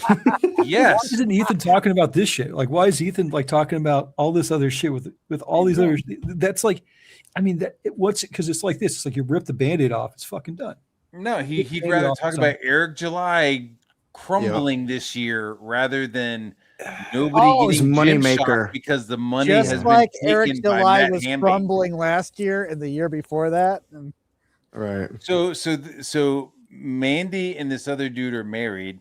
They have a divorce or whatever. He leaves, buys a ring for this fucking tranny. The tranny does streams about getting a ring. Mm-hmm. Like it's not like stuff we're making up. It's like not hidden. It's not hidden. Yeah, no, this tranny's like, you're at home with your kids, and my new husband bought me this ring. Put a ring on it. Put a ring on it. Right? Yeah, you're like, what the fuck? That's fucking crazy. And then you think about Cecil, where you're like, why was Cecil's book late? Because the divorce got his fucking finances all fucked up. Right. So she couldn't take the money. Wait till you got to sell the divorce, like in the finance, and then you put out the cash grab book. It's what Mandy's doing with Gemshock. She was supposed to be shipping that shit last August, bro, or like July or June. She was on. She said on New Year's Eve that she was going to the post office. She was like, "Hey, I'm going to the post office." Like, dude, nobody's posting photos of fucking Gemshock. Did any of you guys read like Cecil's book? Like, did you guys buy it? Nope. I did. Yeah, I did. I did back. Well, I waited fucking 3 years to get it, but finally, the best part of that book was the fan art. It wasn't even the book; it was the fan art because there was a lot of people who did Cecil drawings and stuff like that, like independent artists and stuff. That was the best part. The book sucked, and then the supplemental book with the Dirtworm Doug. Those were jokes from like 3 years ago. By the time you finally got that book, nobody gave a shit about Doug Ernst and Dirtworm Doug. It was just dated. Right? Yeah, Delay guy, the one that drew it, right? He's a good artist. I mean, he's a really good artist. Ink Spots did didn't he do the colors? I think Ink Spots. Yeah. I mean, it wasn't a bad looking book. I mean, it looked good. I just kept thinking that Cecil, he's not very funny. He's a comedian, but he's not very funny. And, Cecil was funnier when he was a drunk and he was getting a divorce. Oh, really? That was when he was his funniest. He was like miserable and drunk. Yeah, yeah, that was when he was his funniest. Now he's not funny. Now it's just like he's like working out and like trying to. Well, he's got the sunglasses. He took the mask off and shit. Like he was funny when he was drunk and wasted. I always thought he was funnier that way. Same thing with Patrick T. Sorry to bring up Patrick T, Matt, but. Patrick was in a while. You don't have to. No, he hates me because of Risey. He won't talk to me because of Risey. Because he's balls deep into Risey. Yeah, those fucking orangutan titties. That was another story, Risey and me and all that. But yeah, Pat. Well, me and Pat got into an argument backstage after a stream. Really? Well, I don't even know what it was about. It was stupid bullshit. And I even tried to be like, Pat, man, like whatever, dude. Like you know what it is, Matt. Like we all talk shit. Like what the fuck, And he's like, I just don't want to talk to you anymore. Okay, dude. All right. Okay. Like, all right. Cool. Yeah. Basically. Patrick T is just a fucking guy that buys comics. He's not a creator or anything, right? No. Just like me. Yeah. I don't create anything or anything. But I don't know if he actually buys comics. I haven't actually heard him ever be like. Well, he buys Anna calendars. Yeah, he gets like Anna calendars, and like he's the one who buys like 12 copies of her fucking Super Chat and Anna. Here's $100. Show me your tits. Yeah. Ethan once said, I think it was John actually said that I think he bought like $10,000 worth of comics from him. There's some huge amount of shit. Yeah, no, Pat. Look, I've been on. I was on stream, but like even when I was still in the movement, like Shane would occasionally put out the link for people, anybody, randos to come on. And I've been on streams with Patrick on Shane's and stuff. I got into an argument with Ethan on there once. Like Ethan specifically came on Shane's stream because he saw me on there just to start shit with me. So it was kind of funny, but yeah, you know, I look, man, and I even tried telling Pat, like, Pat, man, I got no problem with you, man. I know we fucking argued and shit, but like, and he's just like, I don't want to hang out with you. I don't want to talk to you. I'm like, all right, dude. I'm like, all What right. was he mad about? Like, what'd you say to him? I don't know, man. It was such stupid shit. It was after a stream we did, and we were in the back room talking in StreamYards, and like, there was like 8 of us there, and like, it was just me and Pat yelling back and forth for like 20 minutes. And like, Really? I'm thinking, Aren't yeah, those yeah. the best streams ever. Well, no, we didn't even do it on stream. But like, I just remember like, at one point I'm thinking in my head, I'm like, dude, like there's like 8 of us here and just me and Pat are talking for like the last 10, 15 minutes. I'm like, they must think we're all fucking crazy. But you know, what was funny? After it ended, people hit me up. They were like, nah, dude. Because Patrick, I don't remember what he was saying, but he was lying. He was throwing all these lies out there. And I'm like, dude, and I would prove him wrong. I'm like, dude, you're wrong. And I would show him proof. I'd show him receipts. And like people were all like, nah, dude, we just didn't want to get in the way. He's like, nah, but you everything he said, you batted it down. So like it at least reaffirmed, like, you know, I'm not saying I was like talking shit great. about like Anna or No, it was just stupid shit. I can't even remember at the time what it was about, but like he would just throw this shit out there. He's not a dumb guy, so when he's like, no, yeah, I'm over here hanging out with Risey, I'm just like, all right, dude. No, he was just throwing weird shit out there, and it was like easily disprovable. And I'm like, why are you like whenever you try to win an argument, you know, like those types of people, they'll just say anything to win the argument at the moment. And it's like every time he said something, I'm like, no, you're wrong. See, look, here's a receipt. What are you talking about? And and I was like, you know, like I said, I got in my own head after a while because everybody shut the fuck up. There was like 8 of us and only just me and him talking. And then after it ended and everything, people were hitting me up. They were like, nah, dude, you were totally right. And I'm like, all right, man. I thought I was being an asshole. They're like, no, it wasn't you, man. I'm like, all right, I don't know. Yeah, That's these what I guys mean by all the time. that's what I mean by performative. Like some people like they'll come at you out of nowhere about something you have no idea what they're talking about. Like you know, like just a random message of them trying to start shit with you, and you're like, what is this about? Yeah, man. Just Yeah, no and I wasn't concept. even looking to. I wasn't even looking to start shit. Like, you know, but like when people are saying stupid shit, like I'm not the type of person who's just gonna sit there and take it either. Like I'm gonna. Well, I think these I people was do like the same that shit until all I the time. started streaming, and then I had to realize that I needed Right. to like fucking not Yeah. like Yeah. Risey's. You know what I mean? Be like, You have know to what? be I'm very not specific. Going to engage Yeah. with this fucking guy because he's drunk.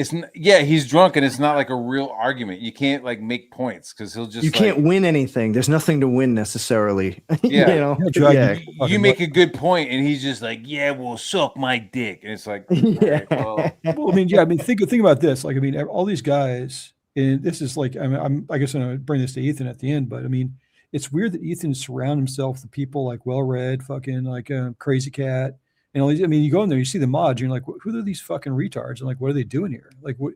And they don't really. It's not like they're interested in comic books, and so it's just dragged the community out. A lot of them are just butt sniffers, and they're trying to just get in Clout to chasing, be yeah. cool with them. Clout Yeah. chasing, you know. It's weird. I mean, and they seem like evil fucking people. They just seem like bad fucking. Well, people. they'll fight to the bitter end. Like it's Same it's what I Riley. call Riley's well just- read, yeah, fucking Riley, yeah, fuck. I mean, you know, that fucking Comicsgate Hut guy. It's Yeah, fucking Comic wild, Book Hut. dude. Well, you know what it is? It's what I call that Yankees Red Sox mentality. It's like if you're a Yankees fan or a Red Sox fan, no matter who's right or wrong, you're gonna stick by your team no matter what. So like facts and logic won't matter. You know what I mean? there's no team for them to even. I mean, It's like, you know, Ethan murdered your mom. I'm on Ethan's side because I like Ethan. Like, that's what it is. Like Well, it's just, you know. Dude, I interacted with somebody recently, and it was like, "Yeah, what's up?" And he was like, "Oh, fuck you, Matt Barr." And it was like, "What the fuck?" And it was like, "Yeah, I know what you said. You were talking shit about Ethan's wife." And it was like, okay, so it was like I was cool with the guy because I was like, "Yeah, man, we used to be cool. Like, why aren't we cool anymore?" because you were talking shit about Ethan's wife. It was like, all right, man.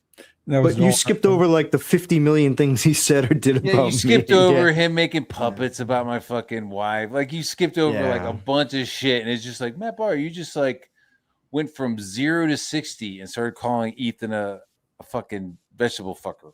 well, I The mean, casual dismissal of bad behavior. That's what I mean. It's that Yankees. It's just loyalty.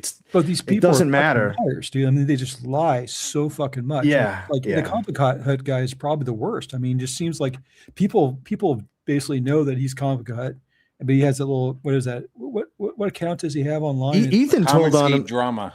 Yeah, Comicscape- Ethan nice. told on him too. At one point, somebody played a clip where he sent a super chat and he called him Hut, but it was Comic K Drama, and he's like, oh shit, like he fucking blew it up. You know, They've done pictures. It was like, oh look, there's Comicscape Drama going to see a fucking game with him. Mhm. You know, it was like, yo, that's the same dude as Comic Book Hut. Mhm. You know, it's the When same they- fat guy.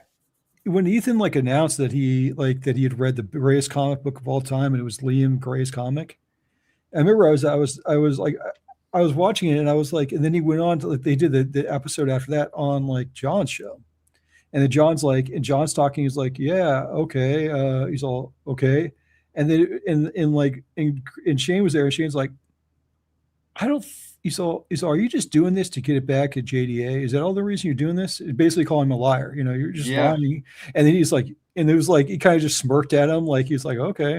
It's just like, you know, I think people that know Ethan know that I guess he just fucking lies and just. Well, he has bad credibility. If he didn't have bad credibility, he'd have no credibility at all. Oh, it's just, it's like. I think if he had good seems so credibility, shady. he'd still be in the mainstream. And it's like you guys have all the receipts against him. It's like this. It's like basically the only reason it's like how they have to block War Campaign all the time. It's like War Campaign with all the air would come out of War Campaign if you just let him on the stream say their shit and then like, okay, I don't care. I'm still a great artist. Fuck you. Be done. Right. But he just Well, like, you do what Eric July does, and you just fucking ignore it. And I'm not even an Eric July fan, but like he's Eric handled July it does not pretty have the- well. Eric July, know? not nearly as big of a fuck up as these guys do. No, but No, he handles dude, it I mean, look, well. you got one guy being like, I make the best pizzas in town. I make gourmet pizzas, but you got to wait for them. And then he's sitting in a parking lot screaming at fucking the other guy who's just delivering fucking normal pizzas. Right. You know what I mean? Like Eric Drawing a July is picture just of delivering pizzas. salad. Like it's fucking comics. You know what I mean? It's fucking consumable entertainment, and you move on to the next fucking book, right? And like that's what Eric is doing. He's just fucking producing fucking entertainment and providing it rather than like, but how trust do you- me, bro. Trust me, you'll get fucking books sometime. Like, But how do you go from like being friends with like Jeff Johns and like a bunch of people at DC being a celebrity person to being friends with, like Mint Salad and fucking Vito and just these other people? Riley. Yeah. It's like, I feel Yeah. so bad, dude. It's like, you know, I just feel bad for him. I mean, I literally I DM'd a couple times and I was just like, yeah, this seems like a retarded thing to do. I think it's just like, yeah, I don't Well, know. have he you called noticed that work it co- campaign? He was like, "Your work campaign, aren't you?" And then blocked you. It was before that. But have you noticed how that his new alliances have coincided with the lack of funding? It's like it goes hand in hand. It's the bad behavior. I hate to say, you know, late books, but the late books. I mean, you go to those. I like what Wiggle does, that segment he does where he goes to the Indiegogo campaigns and he looks at the comments, and it's like, you know, Comicsgate guys. You know, you guys know that it was a fan movement. It was about respecting the customers, putting out quality content, not based on political agenda, right? And Yeah, it got commandeered by creators, and they tried to commercialize it. But you have somebody like Ethan who took it to just another level. You know what? Even as a creator, maybe creators getting involved with the consumer movement wasn't a good idea. No, they should Even look, as yeah, a yeah. creator, you know what I mean? Being like, maybe this probably wasn't a good idea because Well, you're- that new Dark Gift thing, right? The new Dark Gift thing where you got that lady that into the comic book Oh, industry. Aubie. Yeah, and it's like, what is she? It's like, at no point did that seem like a good idea to anybody. Well, that was a Yeah. gotcha to Preston. He did. I think that kind of came about. Are you talking about the like- whole hunting Alice Still, kerfuffle? Yeah, It's yeah. still like, I mean, if it's it just makes the same point. It's just like, what is she? She's not a comic book creator, dude. You know, No, I know. never read a That comic was a book. straight up gotcha to And it's like Preston these Poulter and like a little suck dick to Ethan. Like, hey, I got Preston Poulter. Well, and it's like Ethan should be the one, if he's the leader of Confiscate, he should be the one telling everybody. He should be like, you're fucking gone, dude. You fucking did the stupid fucking shit. You fucking ruined our reputation. You're a fucking piece of shit. Get the fuck out of here and be done with it. You know, it's like if he's a gangster or whatever the fuck he's doing. Instead, he celebrates these people because he thinks he's going to get some clout or get something from them. I don't fucking know.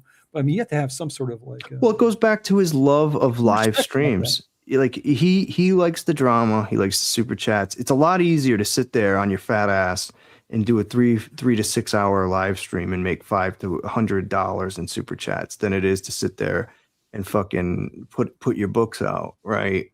So he tried doing it both. He tried doing both, but at a certain point, for whatever reason, the books just took a back seat, you know, and now he's fucked because the Indiegogo stuff, you know, the terms of service are like, dude, have you noticed? I mean, he's still, you know, and I've seen stuff with him saying like, oh, well, I'm drawing, I've put out books. I'm like, dude, where's your race cars? Where's your toys? Where's Cyberfrog 3? Where's he fucking hasn't put Rainbow out a the book Brew? in fucking years, bro.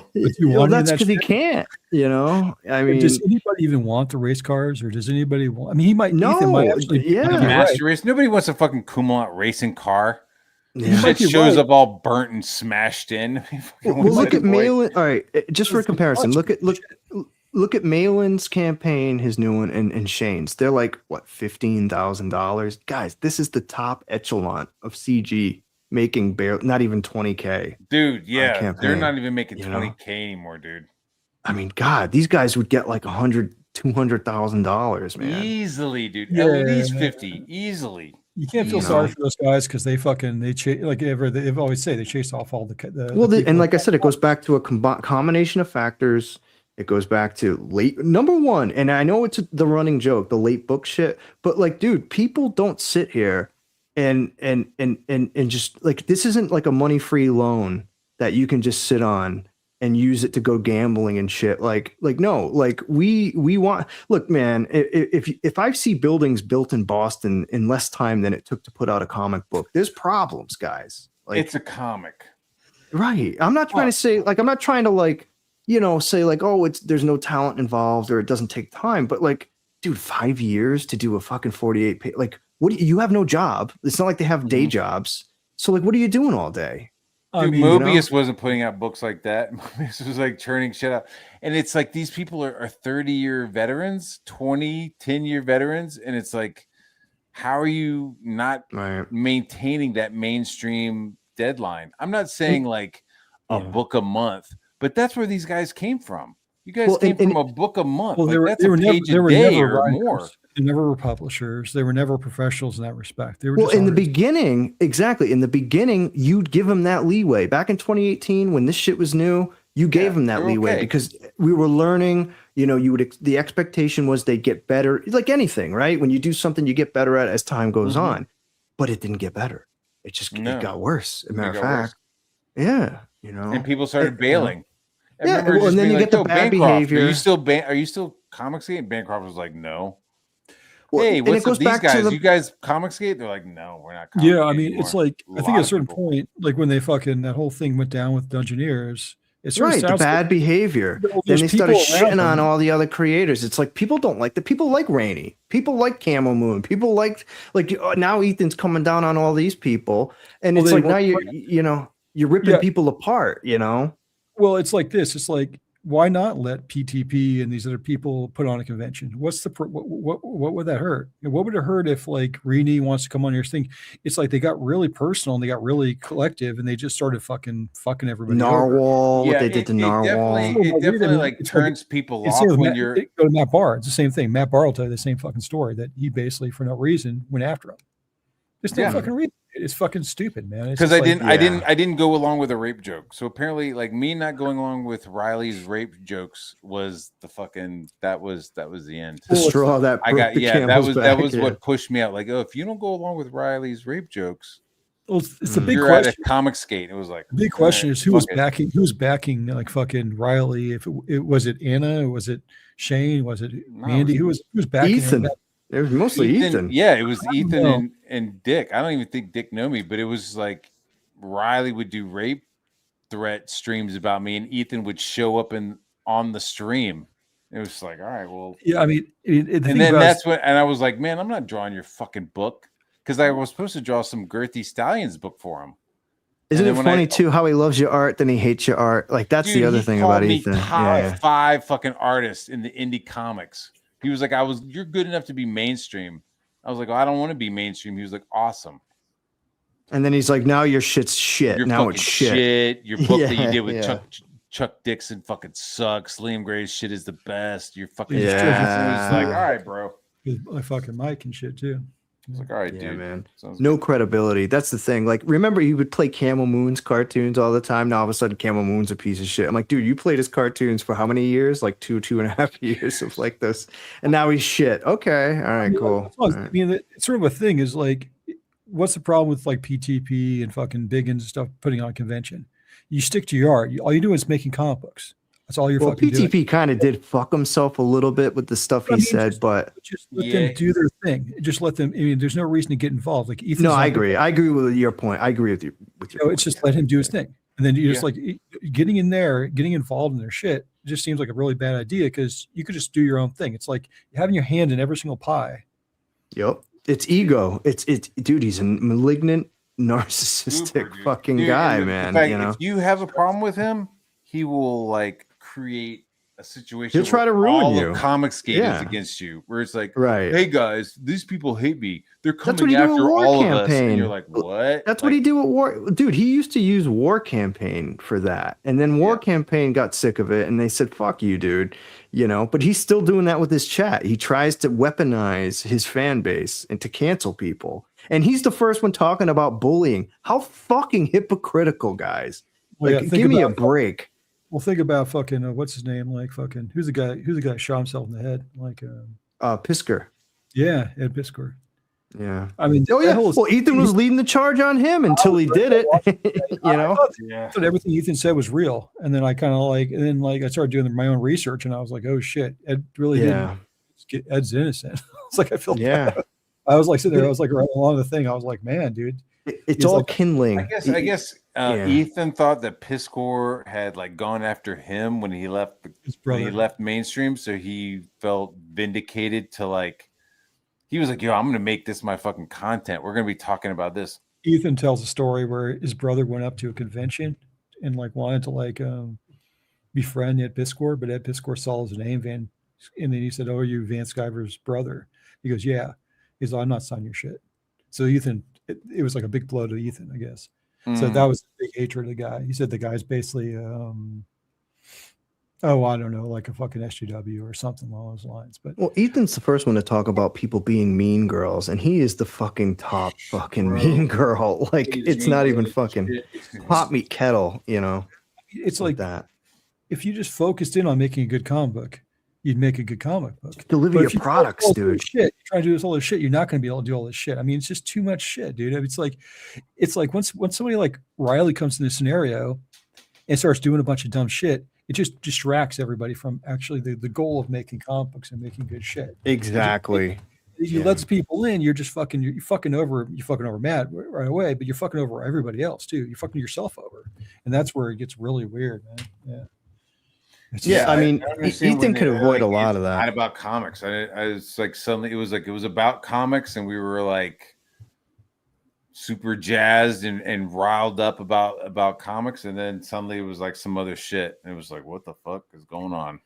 I mean, it's like I don't expect like fucking Vito to make a good comic book. I don't expect fucking Riley to make a good comic book. I expect Ethan to make a good comic book in that he can draw it. I don't think he can write a good comic book. I don't think he's going to write something good. I don't think Shane's going to write anything good. I just don't Right. think so. I don't think Nolan can write anything. I don't think any of these guys can.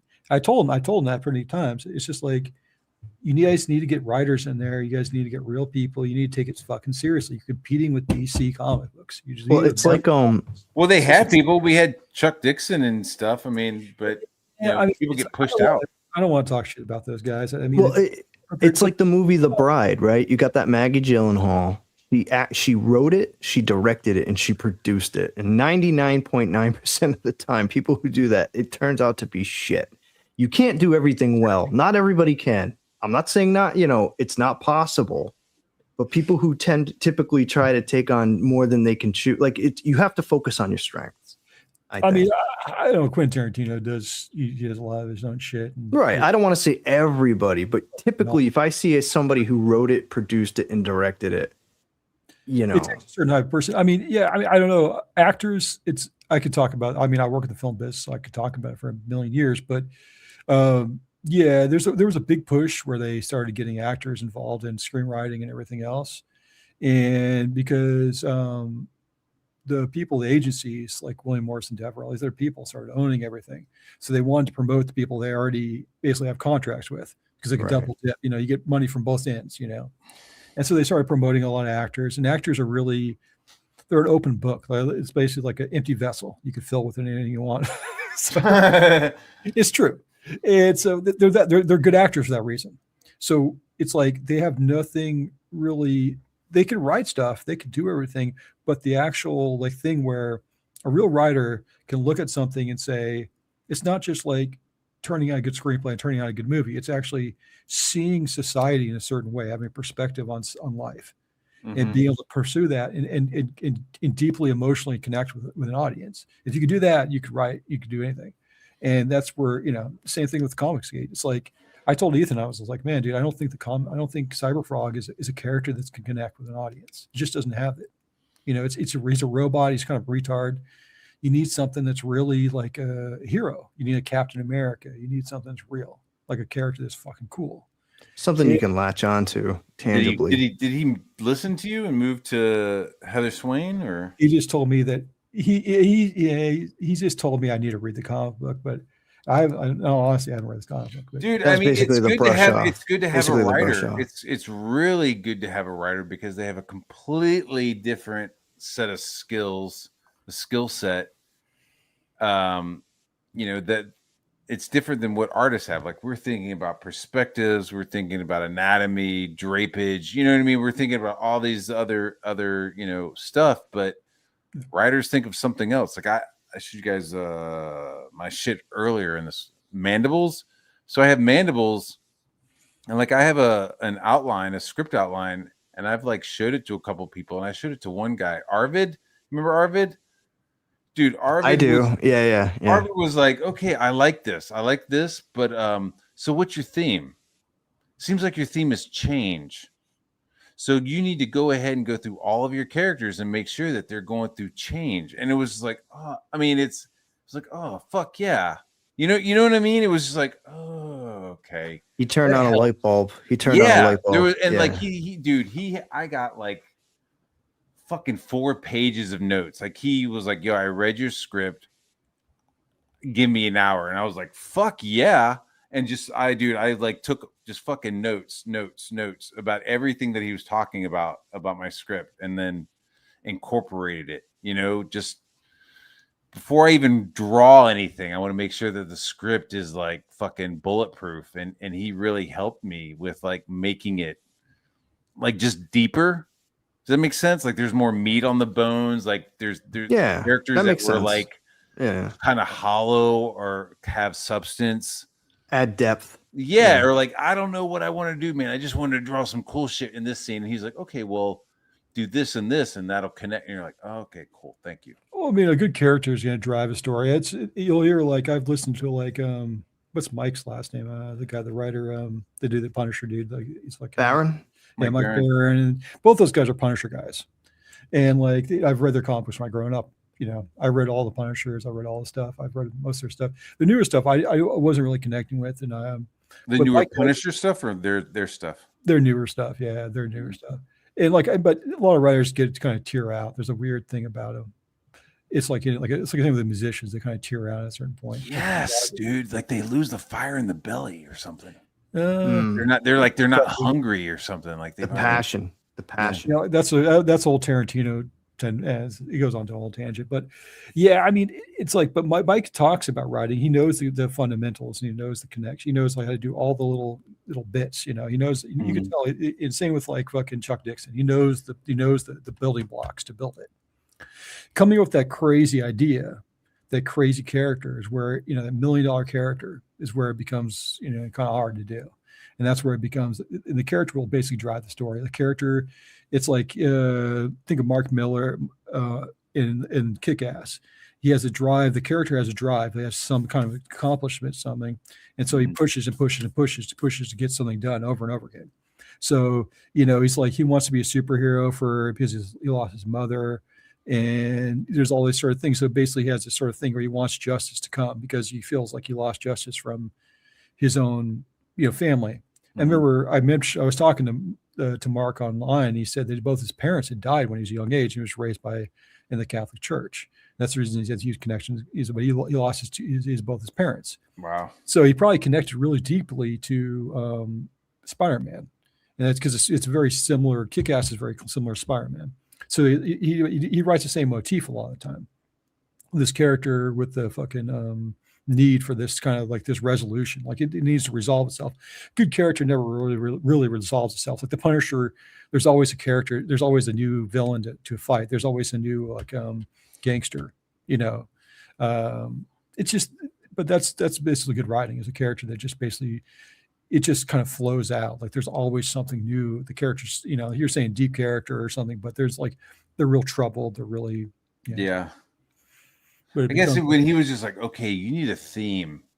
And because I hadn't thought about that. You know what I mean? I was like, I just want this guy to like turn into a fucking monster. You know what I mean? And he was like, okay, well, he's changing. She's changing. She's changing. He's changing physically, she's changing emotionally, you know, you need to apply. And I was like, oh, okay, like they are changing. I mean, I know it sounds corny to say the word changing, but it was like clicking at the time. You know, he was like, they're doing this. Are your other characters doing this? Like, this is a pretty big event. Like, is this, you know, I was like, oh. Okay. They call it like scene building. It's just basically when you have thematic goal or something like that. It's just basically, and that enables you to basically, when you write a scene, to have like a point or a, you know, like a theme to the story. So it's like that's like helped me because like listening to him to that, like now, like the stuff that I'm writing right now is all like theme based. You know what I mean? I'm like, okay, systems of control, violence. You know what I mean? I'm like trying to think of like English class level. You know, not just like, I want to see a guy fight a whale. Yeah, go read like Mark Miller stuff. He's just really good at it. I fucking love when you see Mark his like Miller, dude. when he writes a scene where the character goes from point A to point B. There's a reason why he goes there. Like he's pursuing a goal, which is their theme. Like so, it's like if your character, the female, is emotionally changing, the scene's going to be about how she emotionally, how she's pursuing that change, how she's maybe not even knowing that she's pursuing the change, right? Pursuing the change, and so that's a scene with her. Then you have to collect into the whole overall plot of the story, and you start hitting all the other parts. It gets complicated because you have to write it all. You should write it all down so you can hit all these things together, and so all these different characters align with each other. It's, but yeah, I mean, my basic thing I was just saying was just that, you know, like when you're talking about like Cyberfrog or these other characters, I just didn't understand like how he could drive a story. I just was like, I don't. Cyberfrog fucking suck balls, dude. Well, I think like he wakes up, the planet's been taken over. He fucking meets the girl that he used to know. They play soccer. They find out that red doesn't work, and then the fucking Hornets show up and fucking beat the shit out of him. And then Salamandroid shows up on the last page. It's probably a conceptual story he came up when he was a kid. You know, it's just you're just like, what the fuck is going? Like, there's it's like Teenage Mutant Turtles where he's eating fried chicken instead of pizza. So he saw all these other stories. He just kind of mimicked them. It didn't even feel like a not standalone, but it felt like a filler episode on Walking Dead or something. You know what I mean? I was just like, what the fuck? Like, I mean, those exact. Why am I waiting this time? There's fucking nothing going on. Well, and that's the bigger point I wanted to make was like, you know, when you have to wait 4 to 5 years just to get a new episode or a new volume of a book, like, it better be fucking banger. Yeah, dude. I mean, you know, you can't write these types of books and you know, I mean, shit, you're in your 30s and then you're in your 40s when you get the next book, and then you're almost in your 50s by the time you get the third book. I mean, it'd be one thing for like George R.R. Martin with this fucking huge ass novels, but like when you're just writing a 48-page comic, like, You know, the Yeah. especially being like a 30-year comic pro. They always harp on how they're pros, and it's like, well, dude, I mean, why can't you get your shit done then? Like, you know, Well, I mean, it's just quality takes time, you know. I mean, yeah, I mean, it's like, but at the same time, I go buy Absolute Batman or Absolute Superman or a million other comic books right in my own local shop. I go buy Rippaverse, you know, I go buy a million different things. So it's just like the competition's there. If you don't notice that somebody else is selling your fans a product, you're fucking losing out. Because I mean, you could have put out a 22-page book that somebody would have bought. Yeah. Somebody would have bought your 20-page book if you put a book out, even if you had somebody else draw Just it. put a book out. Just put the book and out. that's where the fatigue sets in for these backers. Like, people are like, dude, I used to fucking dump like $200 into a cyber fraud campaign. Like people like me, we left, we picked our shit up and we walked away. Because like you said, the story isn't strong enough where it's that good. His behavior, like, you combine all these factors in, and people just, and you know, I'm a loud, like, obnoxious person who will state how I feel. Most people aren't like that. They just walk away. They don't say a word. They just leave, you know. And you know, when you got a book like Cyberfrog that made $1 million, and now, you know, these guys are lucky if they even get 6 figures. I mean, you know, and that's Ethan. Like the rest of them can't even make 20K on a campaign anymore. You know, so it's like that should be proof enough that they need to readjust, a course correct. But the problem is, I think it's too far gone. I mean, it's great that you guys we're talking about the stories, and I like how to write, and like that's very very valid. All of that, but at the end of the day, like, most of these people don't even read these books. They're just here for the blood sports and the drama. We need to reassess and refocus.